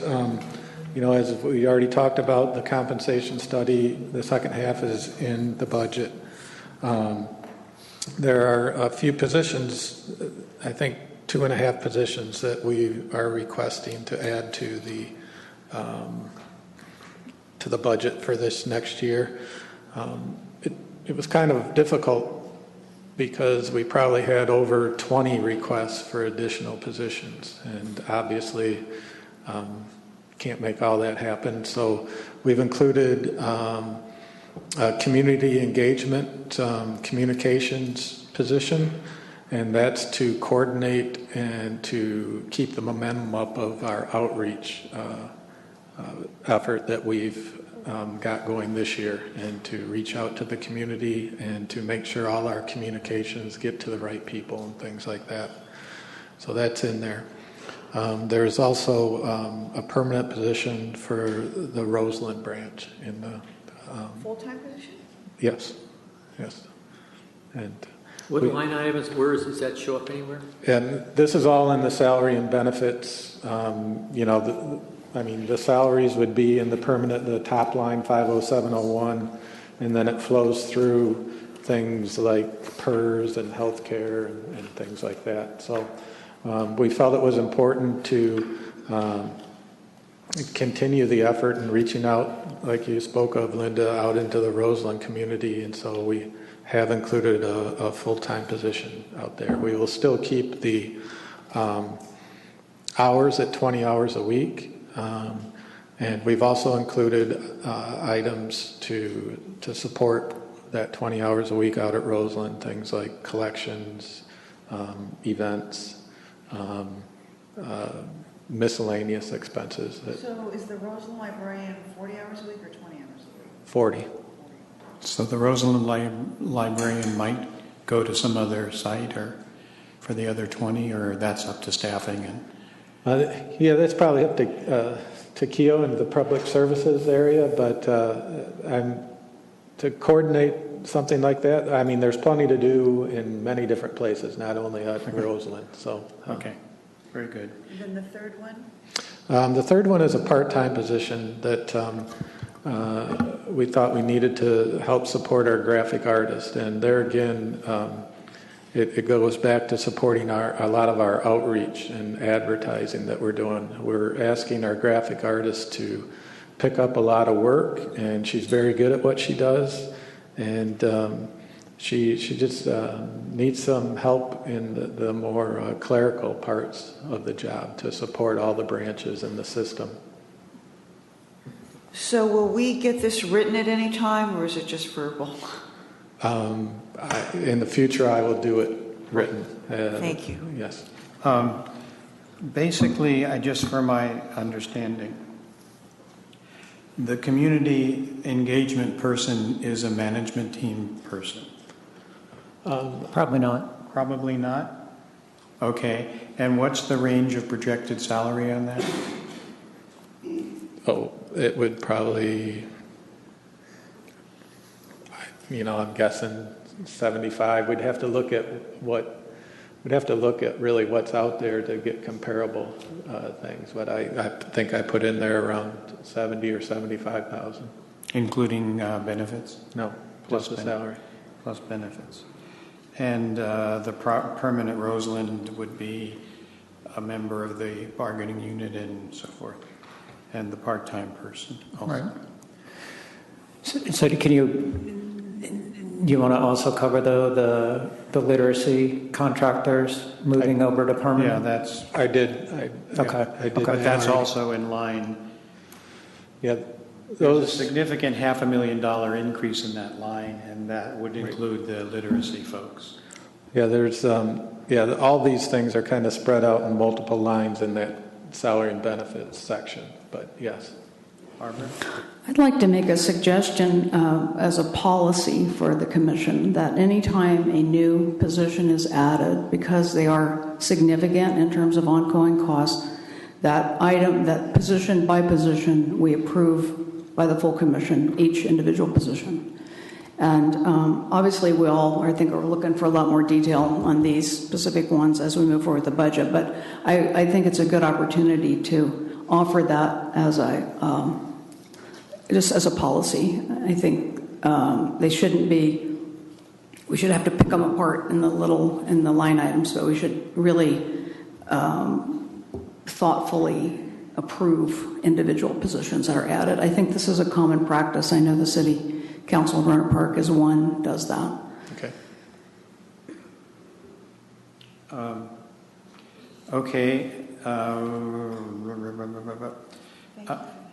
Thank you. I do have a question that I feel I need to ask. Okay. I don't like to ask this question, but I'm going to. We increased our budget by $1.2 million this year. Is the increase, I think, if I look at those numbers. Why aren't we using that to open Mondays? Do you mind if I answer that? No, that's fine. Okay. I appreciate the question because I get asked that. From my perspective, and when we gave a presentation to the commission over a year ago, then the estimated cost, just staffing alone, was 1.2 million. And with that, I said that to just open 40 more hours a week across the board or so, 8 hours a day over multiple locations, without adding books or having events on those days. And if you add in the service piece, then you're well above 1.2 million. What I've been trying to do through the budget that we've been putting forward the last couple of years is just get our house in order, to get our buildings fixed, to get our IT fixed, to get the materials budget where it should be, to get us to where we can again, pay for events and classes, really just getting us to where we're functional. And then when we get there, then I think we can start looking at scaling up our hours. But I think it would be a mistake to add days to our service schedule and then not be able to invest in the things that are breaking down, such as our buildings and our IT, our books, equipment, things like that. So that's been the approach I've been following up until now with the budgets I put forward for the library. Okay, thank you. I recall that discussion. Mm-hmm. I do too, but I wanted to ask it last year. And last year we had an increase of about $1 million also. And it just feels like we do need to ask that question because we represent a public that wants Monday hours and, or at least an increase in hours. And we are making decisions that are not that decision. So I want to be overt at this workshop and say, we are not deciding to increase hours. Thanks for being overt. I'm happy to be overt. I have a comment about that, and I think that it's, I agree with the direction that we're currently taking because I think I would rather offer a full loaf at the schedule we're offering than a half a loaf and an expanded schedule. I think people want that service. They want what we are providing. And so that's my comment. All right. I'd like to have input from Paul. Ken, do you have more to add to this? Just that, we've continued to include money for advertising in the budget. Last year we included $75,000. This year there's $100,000 in there. The thinking again is to keep the momentum going, and with this new position, the community engagement position, they may need some money also to produce some advertising to reach out to people. So that's also in there. Other than that, there's, we've switched over, repurposed one of the open positions. It's going to be a trainer position for the whole system. Not only IT, but customer service, all kinds of training. And so we included some money in there to hopefully make that position successful also in the training budget. So I think that's about all I have. Barbara? Following up on, and I really don't want this to get lost in terms of us approving individual positions. I think we should also approve changed positions like that. If I believe what you just said, the training position was converted to another position or vice versa or something. And I don't know if the salary range was changed or, all that kind of stuff. I just think we need the details on all of these position changes and additions. My interpretation of where we are now is that it's our commission time to chime in on these positions and this budget. I'm not on? Okay. I can tell because anyway. Anyway, it's our time to chime in on these positions. This is the tentative budget, and it's our commission time to respond to the proposal we've been given.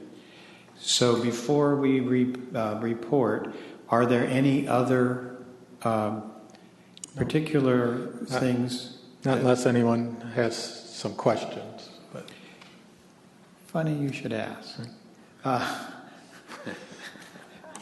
What I did is I went through this and I noticed significant increases or decreases. And so the first one that stands out to me is line 5755, the PERS increase of $230,000. Is that at long range? Do you see that that's going to continue to rise?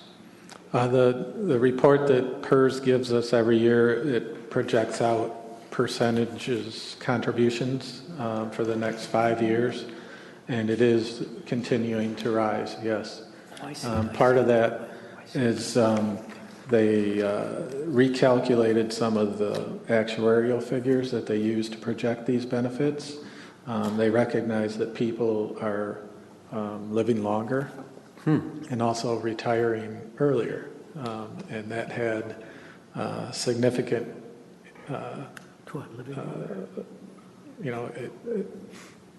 it was significant change to the percentages, and they are going up.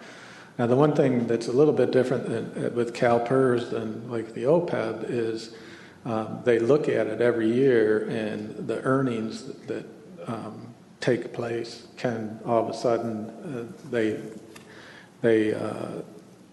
even it out over 5 years, so there isn't any huge drop or increase each year. But let's just say the earnings on the investments went way up, then the percentages would start to go down. And is that's this budget's reflection of the issue that came up in the audit of the new Gadsby requirement? Right. Yeah. And if I may use a metaphor that Brett, in essence, gave me, which is that basically that number in the audit is our overall expenses due for the mortgage. Yes. And the question is, are we being able to make our yearly payment? And do you foresee a time when we will have difficulty making that payment?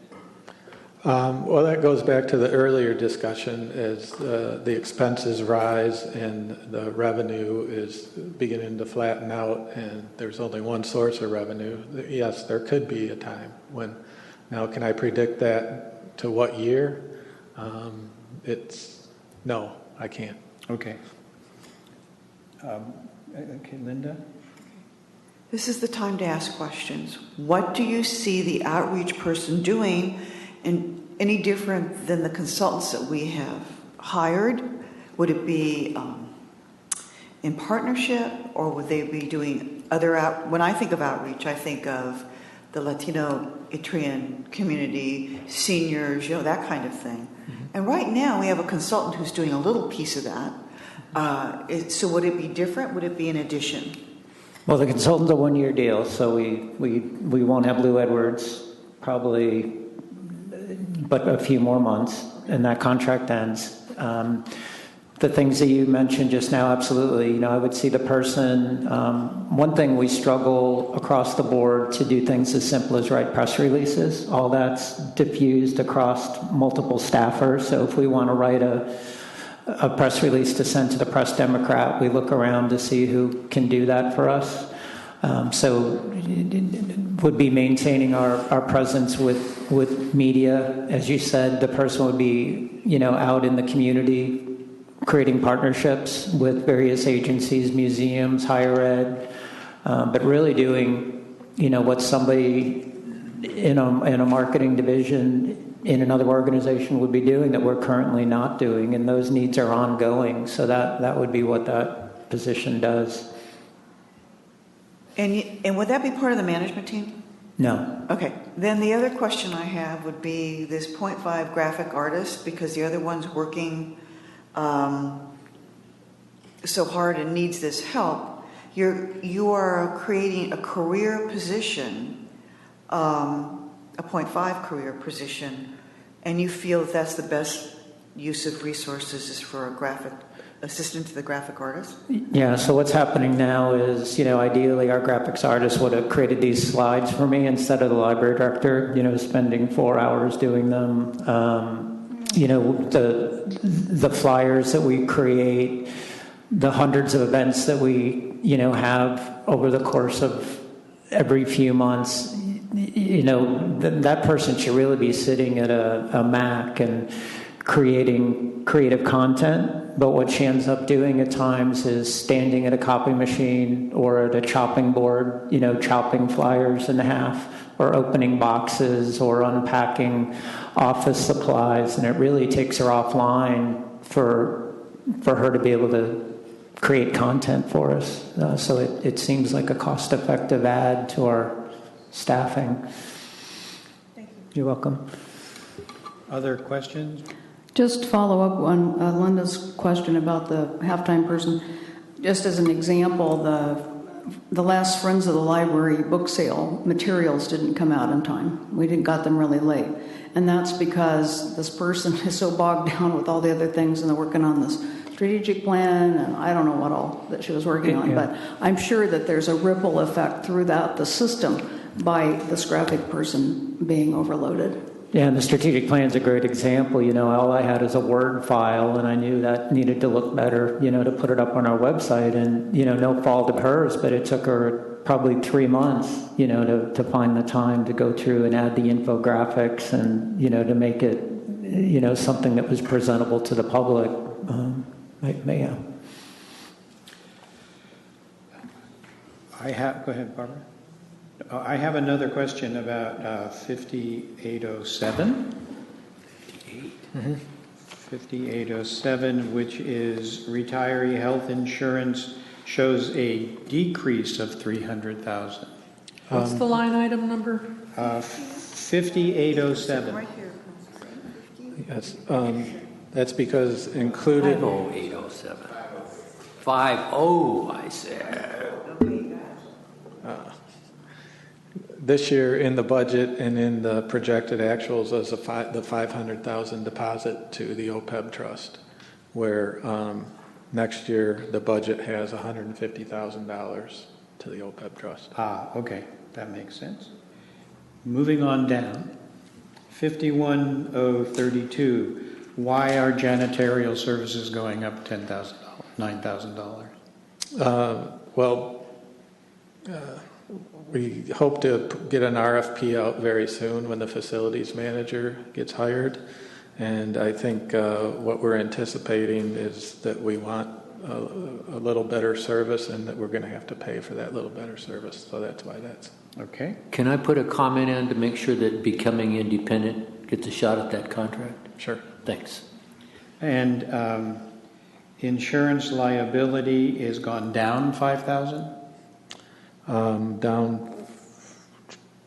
That's 51041. Right. The budget was 75,000. The projected actual, I think, is right around 68. So the 70 is, I think, a good number to have in for next year. Okay, and then the other significant decrease, when we've been talking about maintenance and building improvement, is a $20,000 decrease. And this is 51071.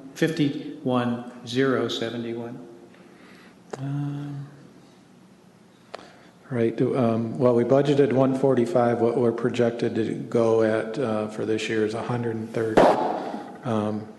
I'd have to look at the specifics of that, but I can look at that one to get a little bit better answer than that. Okay. All right. And then, I think because of the lack of detail, this is why I'm kind of going through each of these things that I needed to question. And in we have a $17,000 increase in rents and leases. Right, that's for the copiers that we have, and also the credit card machines that we lease to give us better security on the self-checks. Okay. And a $60,000 decrease in other contracted services. That's 51,803. Mm-hmm. Cars have gone up 5,000, but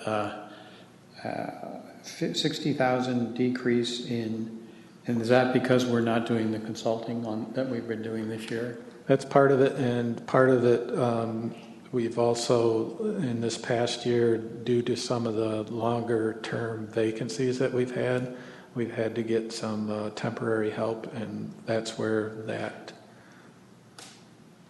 cost ends up. All right, and then I'm interested in particularly 5191.6, and that's the increase in county services charges. Is that including our county council? No, that's mostly for them doing the treasury service and bank accounts and the accounting system. And have we explored this is as if there isn't enough on your plate, but one of the things that's come to our attention is the fact that we're providing free services for their archives. Yes, we're looking into that. I think David and Catherine have been trying to get a real good handle on what those are. So. Okay, so that we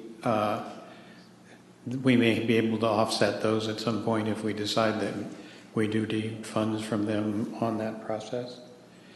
Okay, then my final one, and I'm done, is 5216.2, special department expenses, and there's an increase there of $134,000.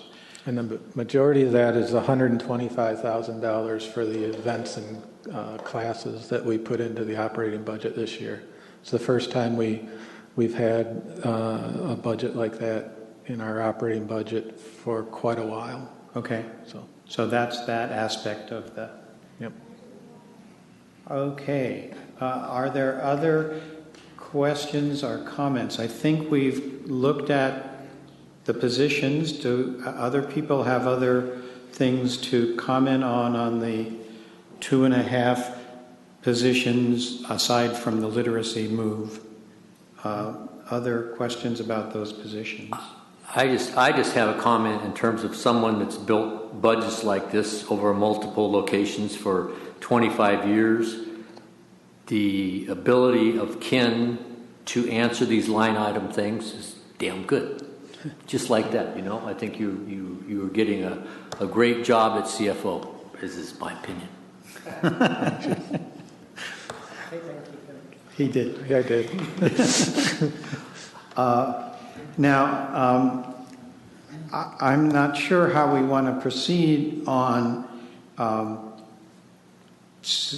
I agree with Barbara that at some point we do need to institute some sort of direction to staff that if there's a suggestion for an increase in a position that we have a chance to chime in on it. And at this point, the only way we have to chime in on it is to agree with or disagree with the budget item. So I don't know how we proceed with that.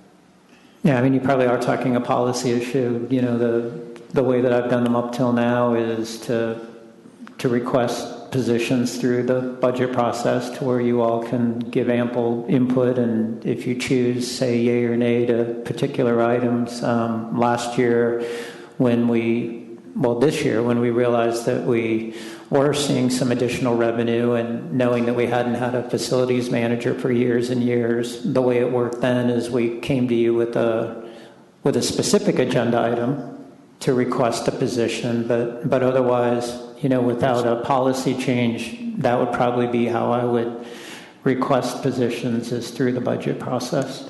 Okay, so basically we're being requested at this point to give our input on the 2.5 positions. So does anybody want to comment on that? People are, I'm taking the silence to be that people are accepting these proposed positions. What? Well, I would say the case has been made that we need these, and I would support the positions if that's the kind of input you want. And I just want to say thank you for the literacy positions too. It's very important. I believe that. So I appreciate all the hard work, but you're asking us to vote on things that we haven't had in front of us before. But, and in the future, let's do that. Thank you. Pardon me? That's right. There is no voting today. I'm not asking for a vote. I'm asking for direction. All right. Barbara?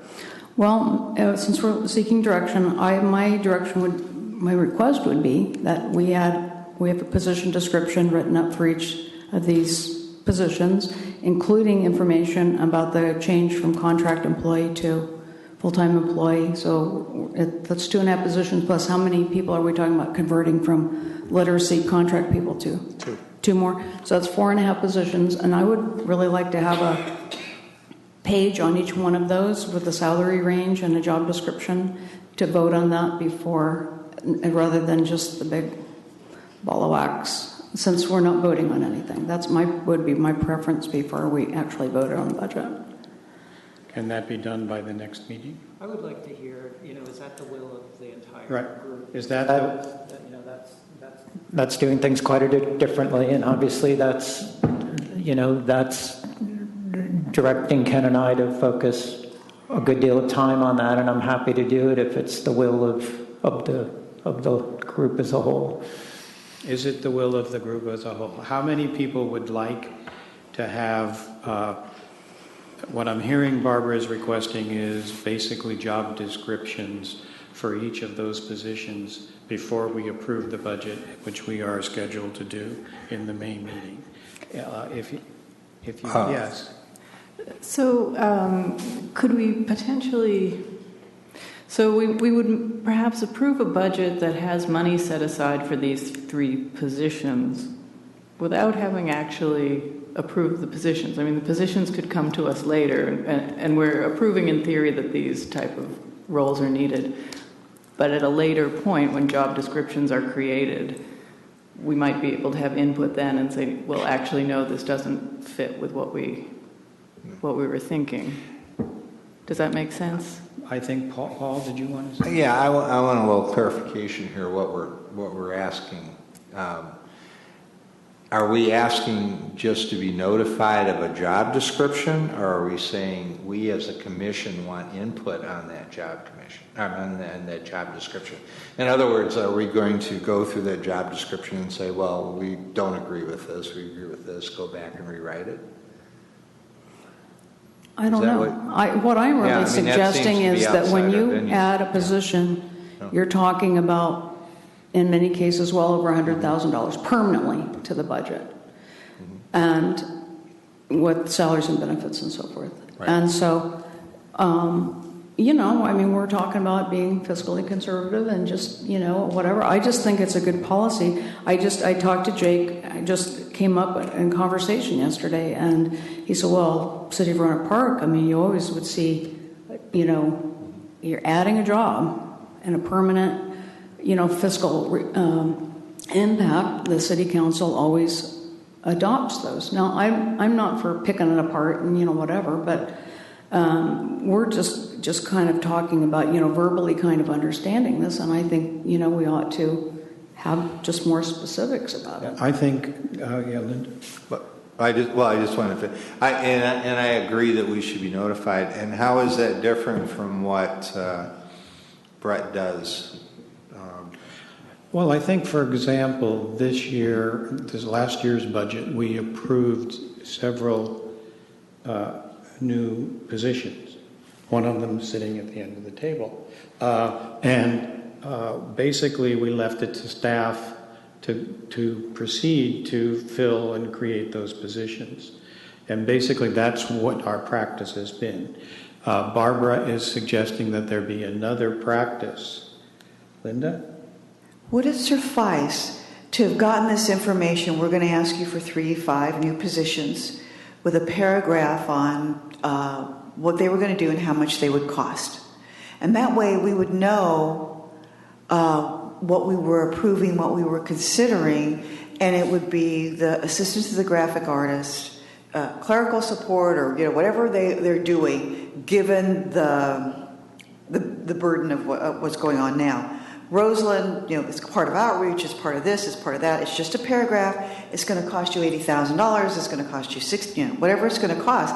I think part of it is coming here and then finding out that I don't need to look at a job description. I need a paragraph of clarification and how much is this going to cost. That's what I need, because job descriptions are what somebody else does. Thank you.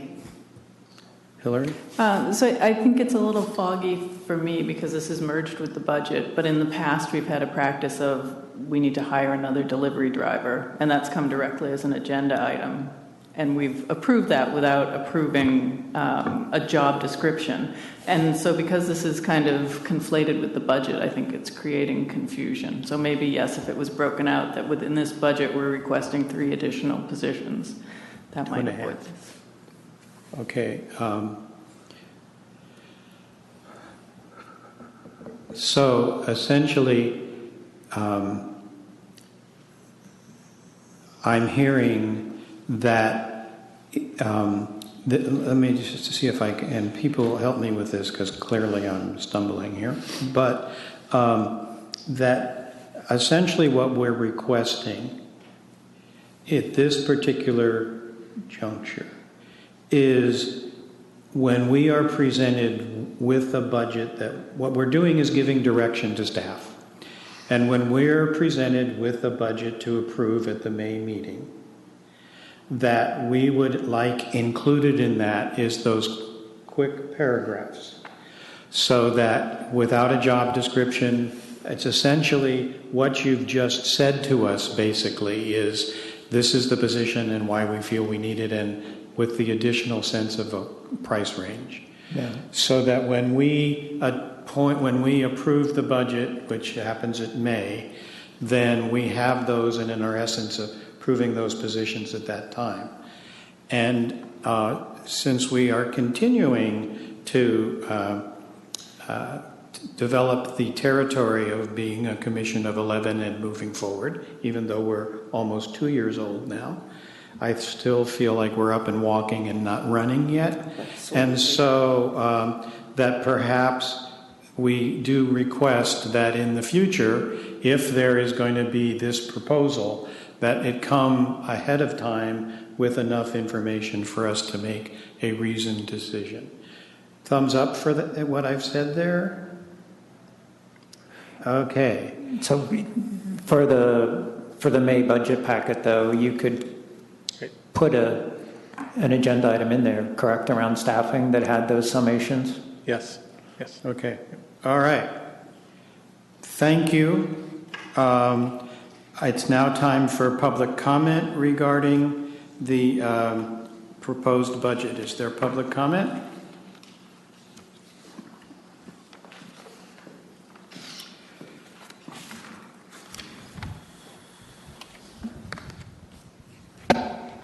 Just for clarification, if I'm talking on the budget, can I talk slower? Because I won't get cut off at 3 minutes, but I will keep it short. Keep it as short as you can. Yes, you stole my fire. I was going to remind everyone the library is a service. We don't make widgets. We provide a service, and that the staff are the heart of the library. But the chairman already brought that up. Several of you have mentioned that.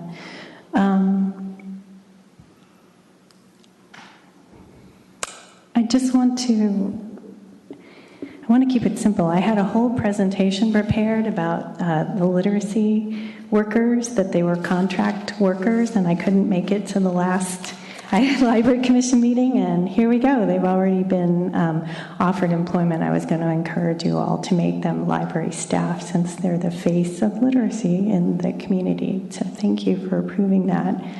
I just want to say a large number of branches are understaffed still. This is the result of the early retirements when the economy went downhill. There are a large number, is it a quarter of our staff are extra help subs? And there are many people who are going to max out their sub hours before the end of the fiscal year, meaning they've been working so much staffing in libraries that they will reach the limit of their working hours that they can be paid. So I just want to remind you, a lot of libraries are still understaffed. And it's good that there are new jobs being created. The graphic designer, that's an interesting one, because as a children's librarian, I was trained to create flyers, to create posters, to put them out to advertise. We all do it, children's, young adult librarians. We typically get our flyers, used to be a week before the event, which isn't really advertising. Typically, you want to advertise a month ahead for the people coming in. But I just want to put this out there. Many staff have asked permission to be able to create our own flyers. We don't want to burden one person with doing all the work. Many people, not myself, but are very talented using Microsoft Publisher and other programs, and they've asked for permission to create flyers and put the library, Sonoma County Library stamp on it and get them out. That's an option to consider. Rather than creating a position. The Roseland position is a good one. I just want to mention that you had a full-time Spanish-speaking librarian who did a bulk of the translation work retire, and she's not been replaced. So a lot of school districts require flyers to be in Spanish and English before they will send them out to the schools. We don't have anyone on staff to do the translations. So we don't have any Spanish. Thank you. Continue. Staff dedicated to that. So there's a lot of positions that could be filled, but I applaud the library for creating benefited positions. That's good for them. It's good for the library. I'll keep it at that. Thank you. Thank you. Kim, could you just mention the positions you're thinking of? The other positions that could be? Well, one of the retirements was from Rincon Valley. There was I hope I'm getting this right, young adult, Sebastopol, the children's librarian, retired.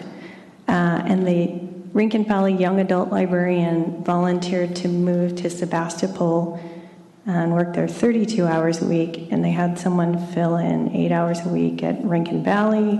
And so Sebastopol doesn't actually have a full-time children's librarian. They actually have what used to be the young adult librarian from Rincon Valley filling in there 32 hours a week, and she has to commute 8 hours a week to Rincon Valley by the agreement to fill that. Really, Rincon Valley needs a full-time young adult librarian, and Sebastopol deserves a full-time children's librarian. That's one example that I know of just from being there when it happened. If you look at the extra help budget, it's quite large. I have been told by many extra help staff that they're working 30, 40 hours a week, and they're unbenefited. So it's unfair to them that they're working. They have no sick leave, no vacation, no benefits, no step increases. The only chance they have of making more money would be a COLA. I don't want to get into that. But you have a large number of positions being filled by extra help subs on a regular basis, on a long-term basis. And anywhere where you're staffing with extra help people for that amount of time, I think that shows that you really need a person there, a permanent part-time or full-time person. Thank you. Sorry. are there branch managers or somebody coming forward and saying, gosh, was there a way to say, these are the positions I need here in this library? Was there an opportunity for that? Sure. I think Ken's mentioned that a couple times over the last couple months, that part of the budget process is he and Keo putting a call out to the library managers and saying, what would you hope, what are your needs? And it's true. I mean, Kim's right. Several of them put forth frontline staffing needs, and then we ask the rest of the organization, what it needs, and then it's just like a lot of things, it's a complex process. Ken and I spend time together. I talk to the senior management team, and Ken's right, collectively, and then we asked you all, and you gave us, your input, and then I think we had 20, 21, positions to look at, and we just do the very best we can to winnow those down to what we think we can afford. But that's how the process has worked up till now. I believe that there was an addition to the extra help budget built in here, was there not, Ken? Yeah, we're currently projected to spend $430,000 in extra help. And the budget has been increased to $500,000, and so that's available. Yeah, I want to be clear about that, though. That's not so that we can put more extra help workers out on the floor instead of permanent staff. What that's doing is giving, when we have a trainer and we start investing more in training our staff, that's so that we actually can release people from desk work in order to attend trainings. And from what I understand, part of the staffing of Roseland is from that extra help budget, because the librarians from one library are going to, but the branches aren't having to give up their sub-budget to be able to make that happen. Right. I don't want to belabor this, but what I think I'm hearing, and please tell me if I'm wrong, it's not about people being sick or going to training. It's maxing out our extra help. That's what I'm hearing. Well, a piece of the issues that we had in the past were that people couldn't be sick. One of the issues was that there was not enough money in the extra help budgets, that a person that part of, I imagine, what happens at a library is there's a sense of team, and somebody at a library that had used up their extra help hours was feeling ill, but they knew they'd leave the team because there wasn't a substitute available. And so that's a piece of what has been involved in. Collectively, though, Ken, the budget's underspending, isn't it? Yes, right Yeah, now that's what I it's thought. being underspent. And it took a chance to look at libraries around the area and their extra help budget versus the permanent budget. And as a percentage, we're on the low end of people that I talk to. It's also, I think, some of the reasons that there may be another problem with the extra help budget, and the reason that people are maxing out is maybe we don't have enough people available to work. And that could also be part of the problem. Okay, Hillary? Would I be right in thinking that these 21 positions, are a number of them positions that we already have but are vacant, so that we wouldn't be creating new positions, or would we need to create these The 21 positions? proposals. Do you understand the question? So were the positions put forward new, or? Right, we have a number of vacant positions, right, that are, yeah. Yeah, so these were, some of them, they would all be additional new positions. Some of them might be bringing back positions that had been in the system in the past. So some were, building up some of the libraries to the capacity they had pre-recession. But others we're just so lean. I mean, we're lean in our libraries, but then, you know, in other areas, we have one person, you know, doing a whole division's work. So some of it was, you know, looking at human resources or graphics and seeing where we have only maybe one person doing the work of the organization. So not all of them were frontline staff. Some of them were putting additional bodies in our other divisions, but they would have all been new, as in, you know, we didn't have the positions last year. And I think we're ready for our break. I would like to say that one thing that I have noticed in the last year, 2 years, since we've had a change in commission and leadership, I am well aware of the fact that libraries are understaffed. I've known that. But what I've really admired is the way the staff is providing program and making things happen. And I realize that that is taking an extra effort. And I just want to be sure that we are aware of the fact that all of the planning and all the programming that we're seeing and all of that stuff is because the librarians who are working hard are working hard. And I really appreciate that. And it's time for a break. Let's give ourselves 15 minutes and then we'll have our meeting.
Okay, we are now moving on to our actual meeting, the regular meeting.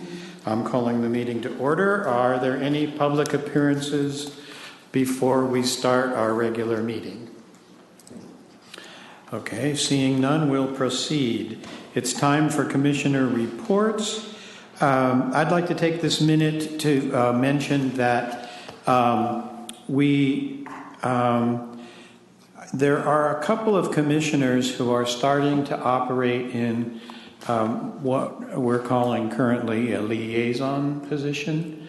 We have a liaison to the foundation, and we're thinking of having a liaison to the Roseland Committee, etc. And so I'm going to request that this item, this agenda item, be changed to commission and liaison reports, so that if people are out there, in essence, representing us or getting information for us, that we have a vehicle to bring those back to the commission for discussion.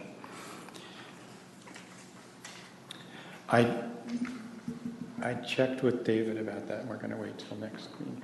Okay. All right, moving on to commission reports. I think we'll go down the table really nice and quickly about things that you'd like to report, and we'll start with Professor Grill.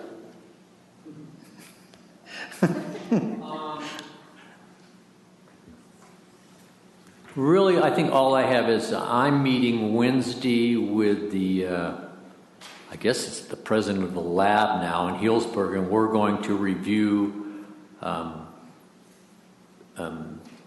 basically the lab job description. And that's it. And the bylaws? Bylaws, I beg your pardon. Okay. Thank you. Thanks. David? Let's see here. I went to the Santa Rosa lab meeting, and it was very productive. We talked quite a bit about what the role of a lab is, how they might be able to provide what I'll say more than report outs. And actually, we looked at the bylaws. We looked at the JPA, how they can actually advise or provide advice to the commission. So that was productive. They seemed receptive. And a couple of quick things. Attended a very nice event at Sonoma State Library. Thank you to Hillary for inviting us to a photo exhibit there of John LeBaron. That was great. The librarian there called out the commissioners by name and thanked Sonoma County Library Commissioners for being there, so that was very nice.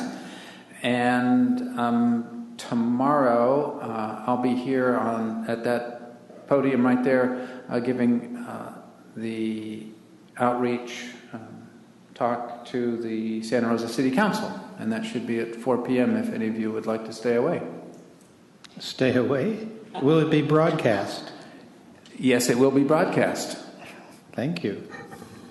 Yes, and I want to mention the LeBaron exhibit. We were called out as VIPs, not just as library commissioners. So I felt my wife was there, and she looked at me in a whole new light. So I thought that was important. Anyway, I went to the Guerneville lab on March 9th, and we had, as usual, a lively discussion with a large contingent of the lab members there. One of the big things that we talked about that I want to bring up real quickly is they're very interested in having a lab day, and let's see, I think was it 2 years ago we had a lab day? Yeah, and it was at Roanoke Park, and I thought it was really effective, and I attended, and it was good to get all the labs together. And So I do support that. I know that I don't know where it stands and who's in charge, but I as a commissioner, I would support that. So, and we talked more about the Speakers Bureau and who's going to do what, and that seemed like the lab in Guerneville is very supportive of that, and I think most of the members have come to the training, and I've seen a number of emails about who in the community they should be talking to and presenting to, and so that's moving forward. And let's see, those are the main points. I think the main point was doing a lab day at some time in the future. So, thank you. Thank you. I have 5 quick things. One is there's a large apartment complex that was just opened in Roanoke Park not long ago called Fiore Estates. And unlike most of these things, it's not owned by a corporation, it's owned by a single guy. And this guy really, really wants to make a connection to the community. So he talked to my husband, Jake, about this kind of stuff, and Jake referred him to me, and then I ended up with his marketing director, and I contacted our branch manager, Nancy Cleban, and the 3 of us, I think it was 3, maybe 4 of us, had a really good conversation. We met down at the library, and so the long and short of it is, the quick story is that Sandra Breedlove, one of the children's librarian, had this great idea of having this apartment house be an outreach site for the summer reading program. Because I had initially said, we don't have the staff to go out and do any outreach, and that's what she was looking for. I forgot the part that there's a whole lot of kids that live there, maybe 55 or 60 kids. So the long and short of it, this is going to be a site for the off-site reading program, and because the marketing manager at this apartment house knows all the other managers at all the other big apartment houses, they're going to all be invited. So it's going to be a really, really cool thing. So that was a conversation that really led to, I think, some real community building. Secondly, we have an art and photo show in the Roanoke Park Library, and this is something, this little committee doesn't have any money. They come to their friends and get $200, and they have a reception. It's 3 ladies who've done this for 10 years now. So every 6 months they have a photo show, and every 6 months they have an art show. And they want to get out of this because they've done it.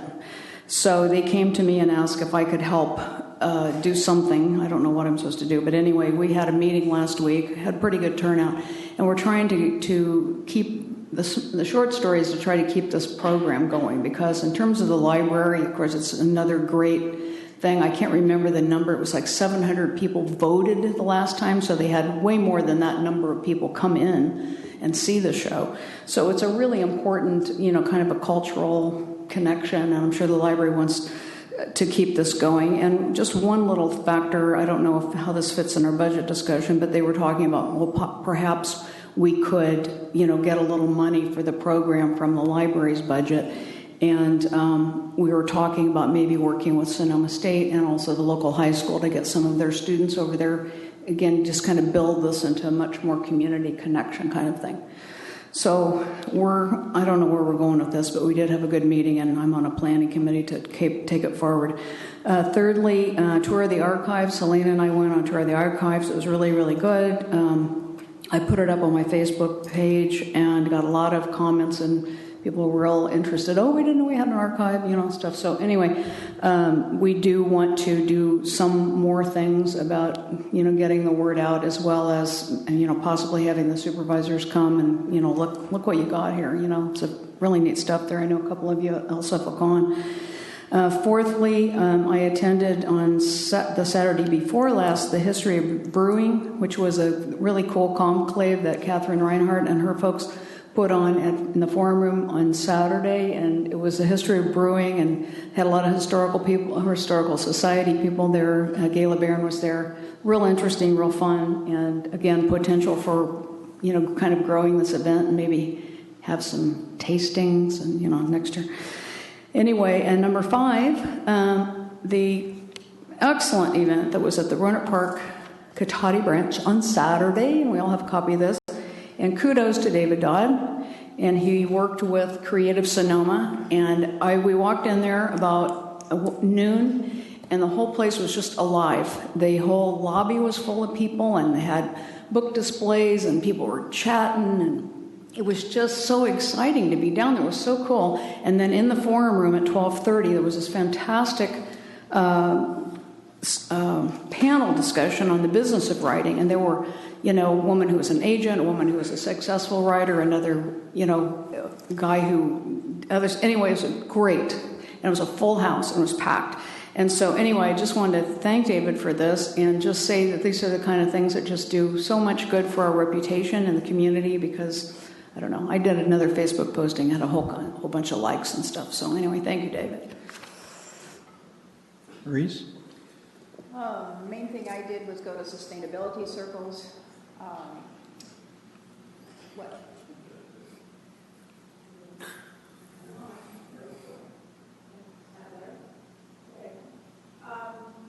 And we talked about solar this time, and of course, talked about how energy efficiencies come first, even though it's less testing than putting solar in your house or your business. Talked about waste and the importance of controlling that, addressing those issues. You can either do it by weight or wading through the dumpster, whichever way you prefer. Talk about branding. And one of the things that came out of that is, and it kind of clicked with what we're doing here, is the customer co-creates your brand with you. And they co-create the message of the drive. And I think that that is a big part of the library movement forward. And initiatives where we're continuing to work on that. We had a couple of meetings, and we'll come out with at least a good basic start for our 5-year plan. And we have 2 more meetings, with the final meeting being a presentation, which I will show you in June, is the result. And that's all I want to say right now. Okay, in Windsor, we had our Lego Saturday, this past Saturday.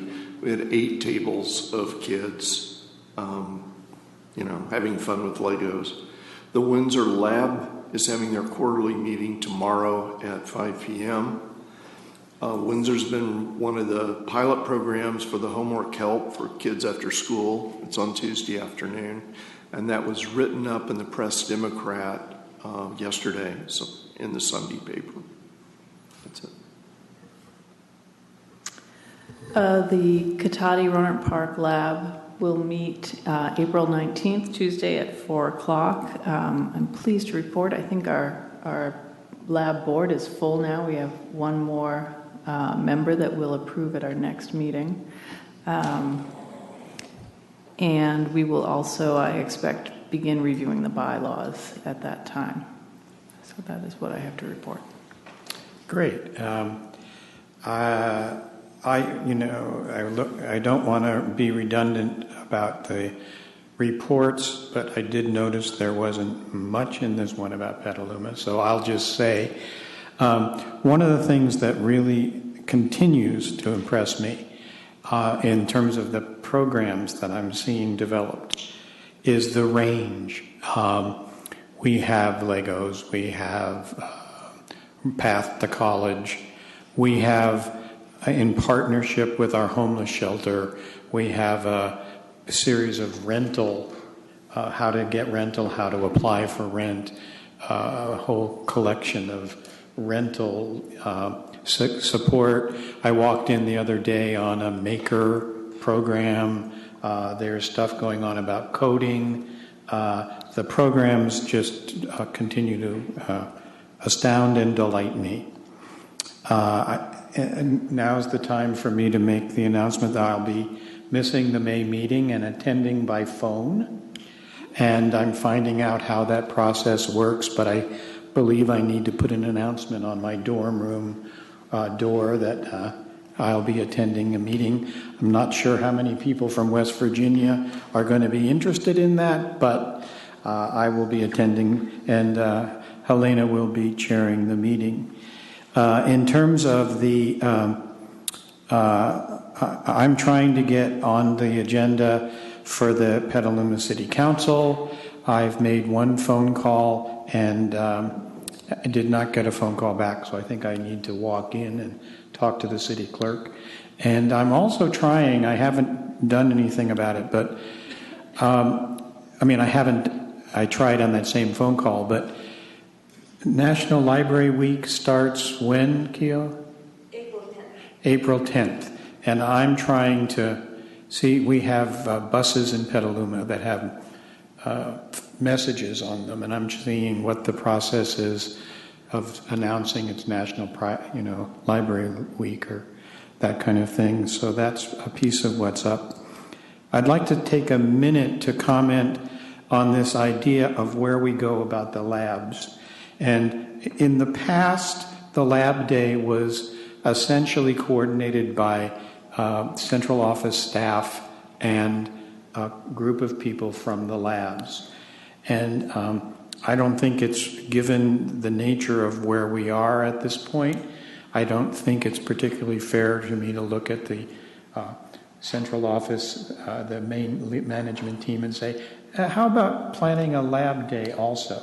So I would like to suggest that we seriously see if there are some commissioners, perhaps 2 commissioners, who might be interested in taking this on as a project and forming a group with some lab representatives to plan a lab day. Because I think it would help us pull together a bit more about the roles of the labs, etc. I'm kind of echoing what Paul is saying, but I think that's a way that we can proceed. So I'm open, not necessarily in this meeting, for people to volunteer for that particular idea, but I would like to suggest that that's how we look at this issue to make it happen. And that's pretty much all from me. You're in time. Your mic, is it on? I did not attend the Santa Rosa Lab this time. David did. I have it on my calendar for May. But there is a group forming, and it's just forming to look at building or having funds to build the permanent library at Roseland. And Brett also knows about this group. And I would like to be appointed as the commissioner or one of the commissioners to that group. So be it. Thank you. I do. Okay. All right. And do you have an official name for that group? I will get that to you. Okay, so that it can appear in the minutes that you have been appointed as the liaison from the commission to the... Okay. All right, moving right along to the reports from the committees. We'll start with Director's Evaluation. The Director's Evaluation Committee met on March 28th with the Director. The full Commission met again today in closed session, and our next Director's Evaluation Committee meeting will be Monday, May 2nd at 4 o'clock in the Central Boardroom, and members of the public are encouraged to attend the open part of the meeting to give any comment or feedback. And could you give a bit of a rundown about the procedure following that? We will be, after the May meeting, completing the evaluation of the Director, and we'll have that finished by the beginning of June. Thank you. Finance Committee. Yes, the Finance Committee met on March 21st in the library conference room. In attendance were Commissioners McKenzie, Whistler, Fox and Grill, Director Lear, and CFO Neiman. No members of the public were there. Commissioner Whistler reported that she and Commissioner McKenzie had gone on a tour of the archives and felt that more should be done to heighten awareness within the community about these resources. It was noted by staff present on the tour, especially Catherine Reinhardt, that preliminary estimates of costs for handling county materials were being prepared for a future conversation with county officials. We talked a little bit about that today. Director Lear pointed out that a study of this issue could be part of the facilities master plan review. The committee reviewed the monthly financials.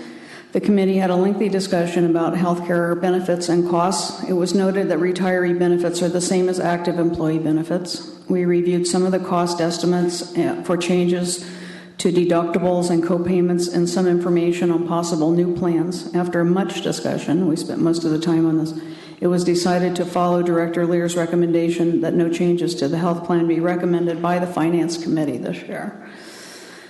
Of course, we're not in charge, but that was just we're making a recommendation. That was our recommendation. We spent the balance of the meeting looking at preliminary budget documents, which are on our agenda today and which we have looked at. And I don't think I need to go through all of the things that we looked at. We looked at budget numbers, received a verbal report about some aspects of the additional costs, including new positions for next year. It was confirmed by our CFO that commission priorities had been taken into consideration in the budget, and details have been discussed today. No recommendations about the budget came out of our committee meeting. The remaining items on the agenda, which were consideration of adding an audit committee or subcommittee, and consideration of establishing an OPEB committee or subcommittee to look at preparing an even more involved action plan. Both those items were deferred to the May Finance Committee meeting because we ran out of time. Thank you. And I want to be clear, you're saying that the OPEB and the audit committee would be subcommittees of your committee? Well, I had on here committee/subcommittee, so that's what we're going to discuss. It would be possible, since we have a finance committee already, if we decide to have an audit committee, that could be a subcommittee of the finance committee. But again, that's all to be discussed, and we just didn't have a chance to do that. Okay, and as you go into that, I would appreciate if you get information regarding the Brown Act and whether you would need to agendize that meetings and what the procedures would be for a subcommittee of a standing committee. Okay, so we would need to go through, obviously, county council and Paul, director. maybe we can ask Brett about that. Great. I want to be sure that those are taken care of. Thank you. Public relations. Public relations did not meet this last month. They were actually due to meet today at 4, and we had other things to do. So, and that's that. All right, Revenue Enhancement Committee. Revenue Enhancement Committee, we talked about the status of the library at this moment in time and the importance, the absolute mandatory importance of diversifying our revenue stream with something that's really solid. Corporations tend to, and maybe 9%, I think it is, and grants are like 3 or 4% of a library budget. So we need to find some other way that's going to take the weight off the property taxes, because they are not, as we found out in the last few years, horribly reliable at times. And so that's one part of it. The other part of it is the stress on the operations budget. I know Kim mentioned that we are a service-oriented entity. However, we need the tools to be able to deliver that service. We have to have the good IT that Vicki's putting in place. We have to have facilities that aren't leaking and that stay warm and that are comfortable and the toilets flush. Speaking of toilets flushing, don't go to the women's room down there. Anyway, and we need the materials, to work with. So in order to do that, we're going to have to find a stronger stream and create a more diversified stream and reliable stream of revenue. And as Ken mentioned in his talk, in doing that, it's not that we're going to, like the personnel will go from 74 to 64%. It's not like we're going to reduce the personnel. We're actually going to increase the number of people in order to do the service that we need to do.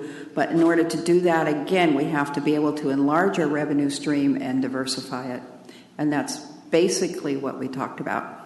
So Thank you. The next meeting is? All right. The next meeting is, the fourth Monday of the month at 3 p.m., whatever day that is. I just remembered also, because I will be missing the May meeting, I'll also be missing the staff day. Sorry, staff day. I'm going to be missing the staff day. So if there's any awards that need to be given out, I'll need to find a substitute. You said 24th? It's April 24th, is that? 29th. Thank you. All right, and then are there any? Is there any public comment regarding the commission reports?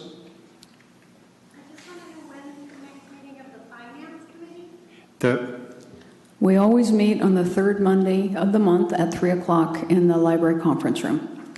Thank you. Which is a Monday, so you need to come in the back door. All right, moving along. The approval of the minutes?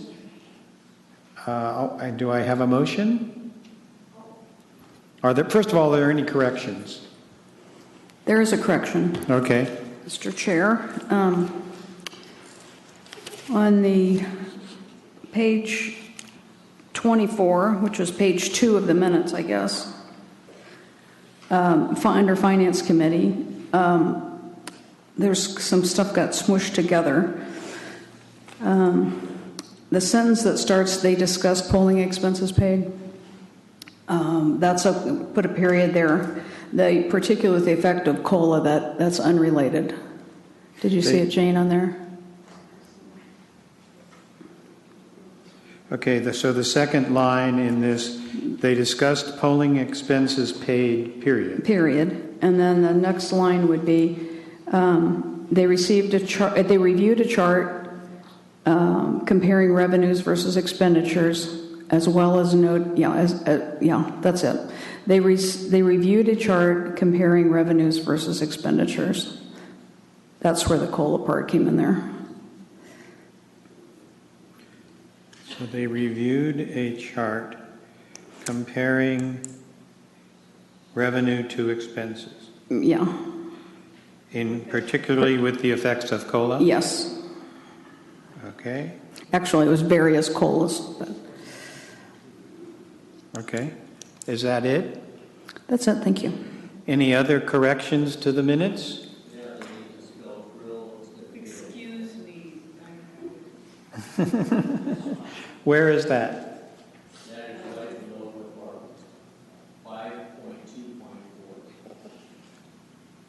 Oh, it's not. Grill and okay. Do I have it? You have a motion, so moved? To move as corrected? As corrected. Second. Did you get the second? That was David Ebright. First was Linda. Are there any abstentions? Anybody not at this meeting? Okay, all those in favor? Aye. Opposed? There being none, the minutes are approved. All right. Correspondence and press coverage, anything of note to mention from those? Moving along. The consent calendar. Is there any item on the consent calendar that any commissioner wishes to remove? All right. There being none to be requested to be moved, the consent calendar is approved. Holy mackerel. We're at 14 already. All right. Action items by resolution, there are none. Okay. Discussion items, director's report. Okay. This will be brief too, since this is budget workshop month. A lot of what I've been doing over the last month or so is working with our CFO and others to prepare the budget. Been putting a fair amount of time into going around to our libraries and talking to staff about our strategic plan and what things we'll implement first and what some of the changes might look like in the organization as a result of the plan. And I've enjoyed those conversations with staff over the last month or so. I've been putting a fair amount of time into working with Patrick and others to get us ready for contract negotiations, which begin soon. And then doing a fair amount of community outreach. I spoke at the League of Women Voters last week, and that was a really great experience. Those folks really love libraries, so that was a lot of fun. Been meeting with the regional parks director and animal services to see what collaborative services we might be able to offer together and how we might be able to cross promote some of the programmatic things that we do. And again, just been trying to get out in the community as much as possible. Went to the Lucien luncheon and also the Santa Rosa Chamber event last month, where the folks that are running for the various open supervisor positions spoke. So that's kind of what I've been doing at the highest level. And then if you have any questions about anything in the report, either I or one of my staff here could answer those questions. Thank you. I'd like to call attention in the actual report, page 44, to working with staff on the ongoing launch and operation of the Speakers Bureau program. What's an update on how staff has been involved in that? Well, we've had 3 trainings, so we sent all of our library managers to the training and then also handpicked some other folks from throughout the organization that we thought would both have an interest in public speaking and also be good at it. And then I did ask Keo, our public services manager, to work directly with all of the library managers and get each library manager to commit to a certain number of events a month. And she sent me an update on that Saturday. So she's now worked with all of our library managers and has agreement with them about the number of events that they'll do. And then I did the same thing with the library management team. I asked folks, what would a reasonable number of public speaking events for us, and we came up with at least one a month. And hats off to a lot of the folks on the team, David, Keo, others, Kathy, have already started to book events. So we're starting to get some traction and starting to get out there and actually implement the Speakers Bureau, because I was getting concerned that we had trained people, but we actually weren't out there giving those presentations.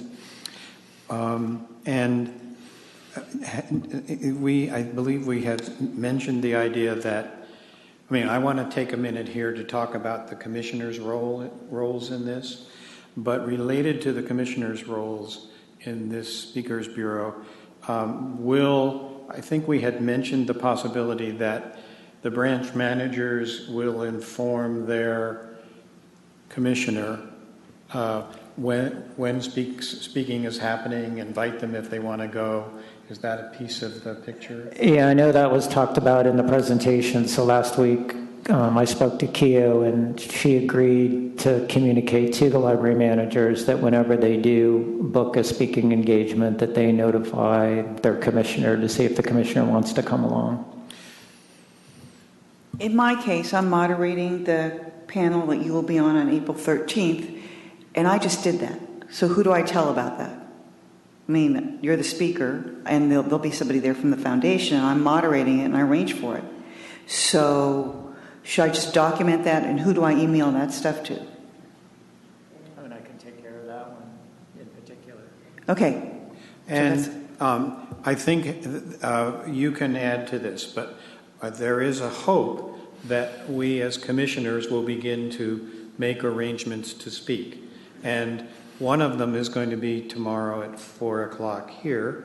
But the first level is that we will present to our appointing bodies. And Reese has the PowerPoint for that. And you with individual library statistics connected to it. So, Reese, you are going to be passing those out now? I mean, not now, but within the next few days? Yes. Okay, so they'll come as... Okay, please turn on your mic. Okay. Thursday afternoon, I was going to contact everybody and see if I could meet them Thursday afternoon someplace and give them the thing. Okay, or else how big is the file?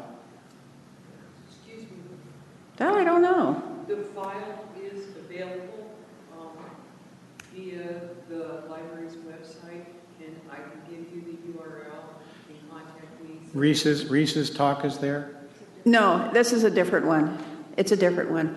It's not the Speaker Bureau one. It's a simpler one that's specific to the libraries themselves, not an advocacy thing. It's for a report rather than a report to the local. Okay, excuse me. Right, but Yeah. if we are to. Materials are available and they're easily downloadable from home for you. Rano has put them up there so that it's pretty straightforward for you to get at them. And Jaylene's passed that out to us several times. But the issue is that it's time for us to get up to bat. Mm-hmm. Lord knows I never thought I'd use a baseball metaphor. But in any case, I think I'm going to be a little pedantic here and ask that at the next meeting we report our outreach to the community through the Speakers Bureau so that we can encourage each other to get out there, because our timeline is such that it's now April and we want this to be done in April, May, June, and so we need to get there. And I know, Brett, you've talked to me a little bit about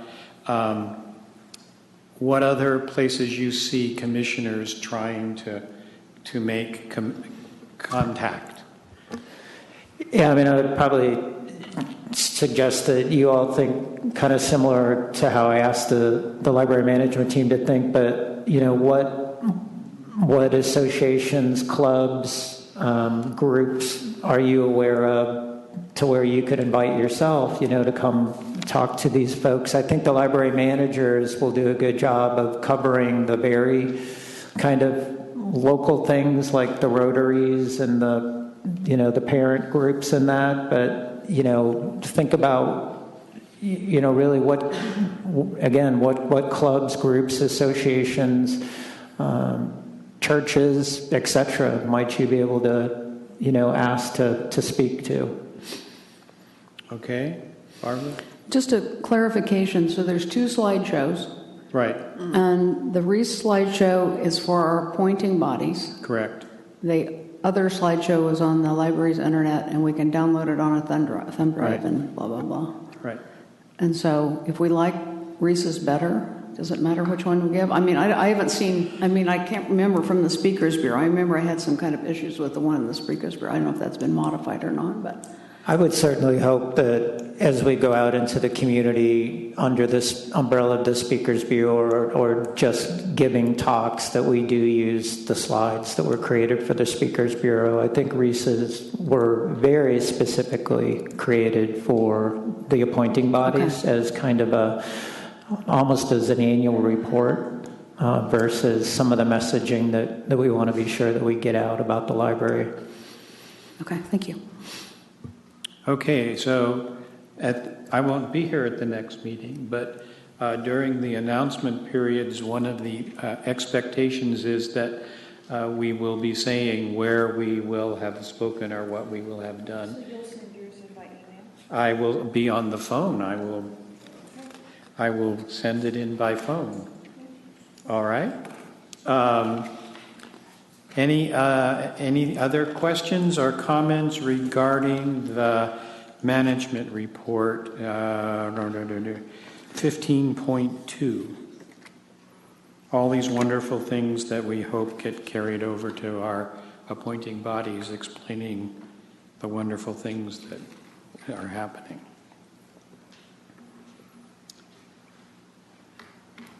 None. I would like to comment that I did note, Patrick, the drop in the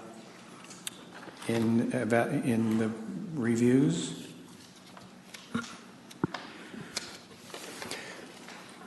Yes, there has been a drop, and again, I think there are a couple of things that have impacted that, but quite honestly, and I've mentioned those in the report in terms of workload because of continuing vacancies, as well as some changes in management for some positions.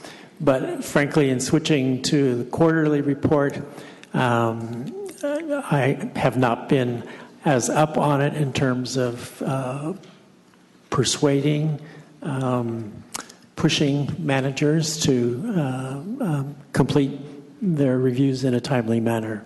So actually, we are going to be producing a monthly report. We've got some software that's going to help us to track, because right now the whole process is manual. And that's actually a new duty that Jane is going to be taking on as far as producing that monthly report. So we expect to see better results at the next quarterly. All right. I just want to state again that this is not meant to be a negative process, that it's built on the idea that all employees deserve to be well reviewed and regularly, and that's what we are pushing for and hoping for. And I would say that's understood. And when I look at the individuals, that have outstanding documents, I would say they understand that also. I think part of it's a matter of just trying to balance the various demands on their time and workload issues. But we will be better at keeping that in the forefront of managers' minds, that is important and that it needs to be done in a timely manner. All right. Any other questions about the management report or the finance report? There being none, we can move on to the, well, first of all, any comments from the public about any of the items so far? All right. We'll move on to 15.3, an overview of the contract negotiation process.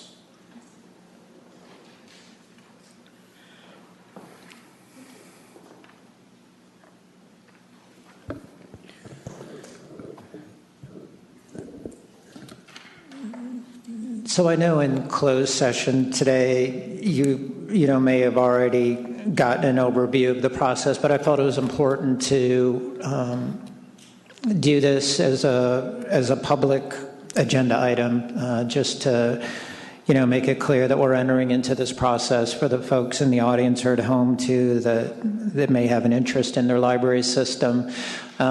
So about 6 steps in the process, just go through them really quickly. First of all, we do have a memorandum of understanding with SEI Local 1021. That contract expires June 30th. So we have contracted with a negotiator, and negotiations right now are set to begin on April 14th. Right now, the first couple of sessions are planned. They'll be weekly initially, and then we'll see how often the two teams need to meet going forward. Again, library management will meet regularly with SEIU to negotiate the new MOU, and then you, the commission, will be kept informed of the process through a closed session at your monthly meetings while the contract negotiations are going on. Hopefully they'll be concluded sometime in early summer. And then the final step would be the contract being ratified by the union and approved by you, the commission. So that's a general overview of the process, and I welcome any questions. This is just a technical question. If we're going to have a closed session at each meeting, do you think and I imagine that the negotiator will be there. For convenience, should we plan to have it before the meetings, or should we have them at the end of the meetings?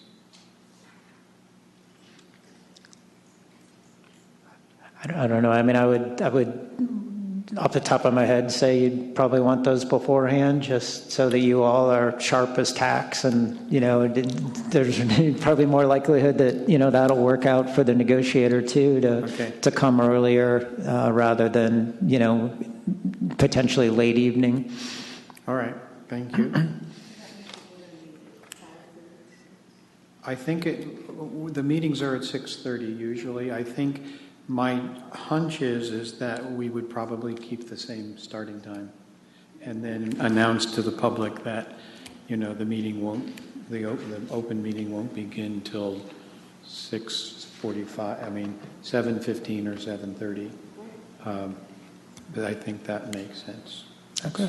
Thank you. What I get paid the big bucks for is I get to make those make senses. All right. Moving on to the issue 15.4. By the way, any comments about item 15.3 from the public? Okay, we move ahead to 15.4. Would somebody like to give us some background, either Jane or Brett, on this item? I think Patrick's going to do that for us. Okay, Patrick?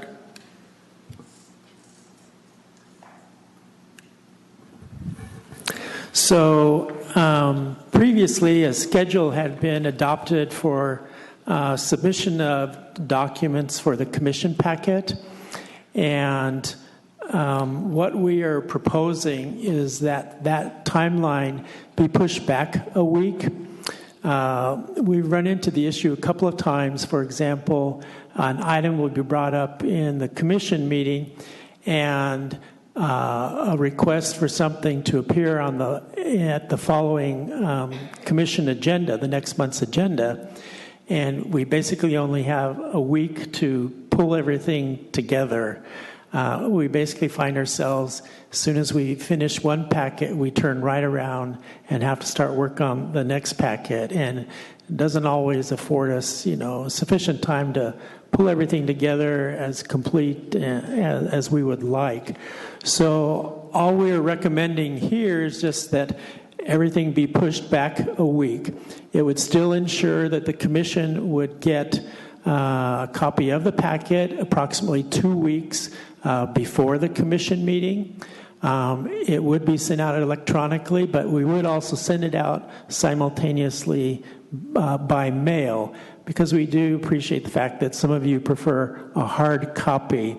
But if your concern is about having sufficient time to review the packet, you would still have it approximately 2 weeks in advance of the commission meeting. 2 weeks? That would be better than we have now. Okay. So what you have there is just a copy of the old schedule and then the recommended schedule and what those deadlines would be.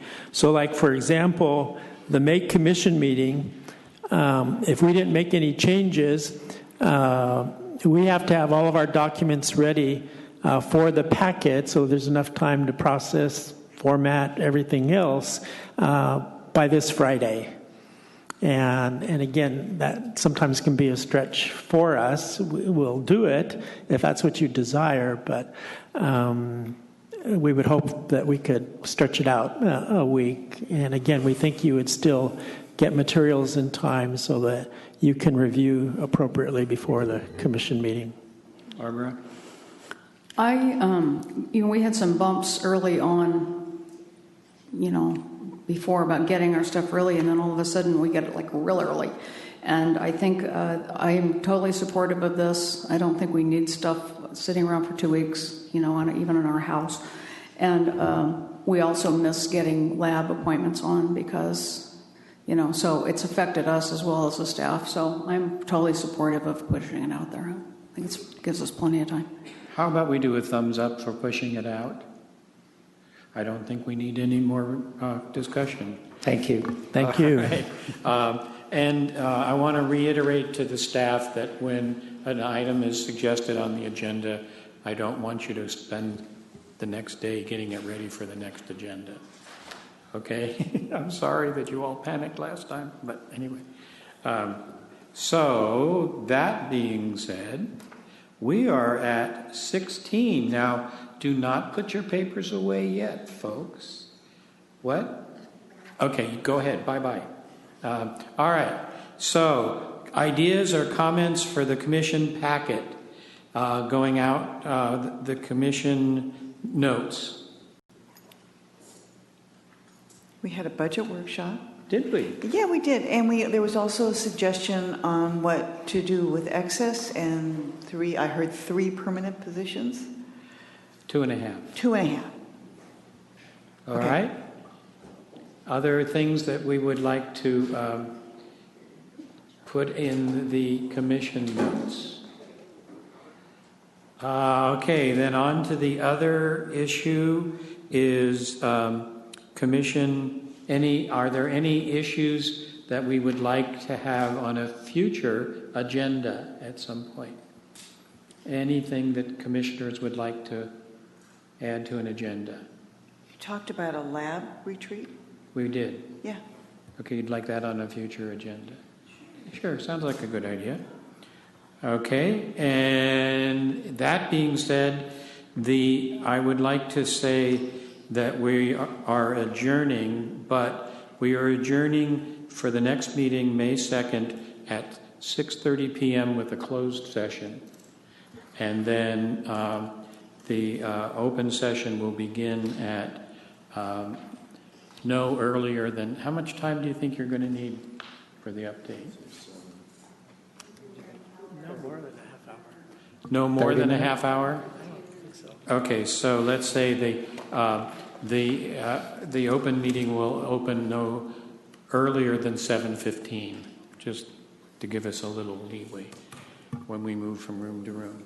Okay, I'm sorry, I thought you'd be home by 7. You're now going to be a little bit later. I am sorry. And what? No, we just adjourned. All right. The meeting is hereby adjourned.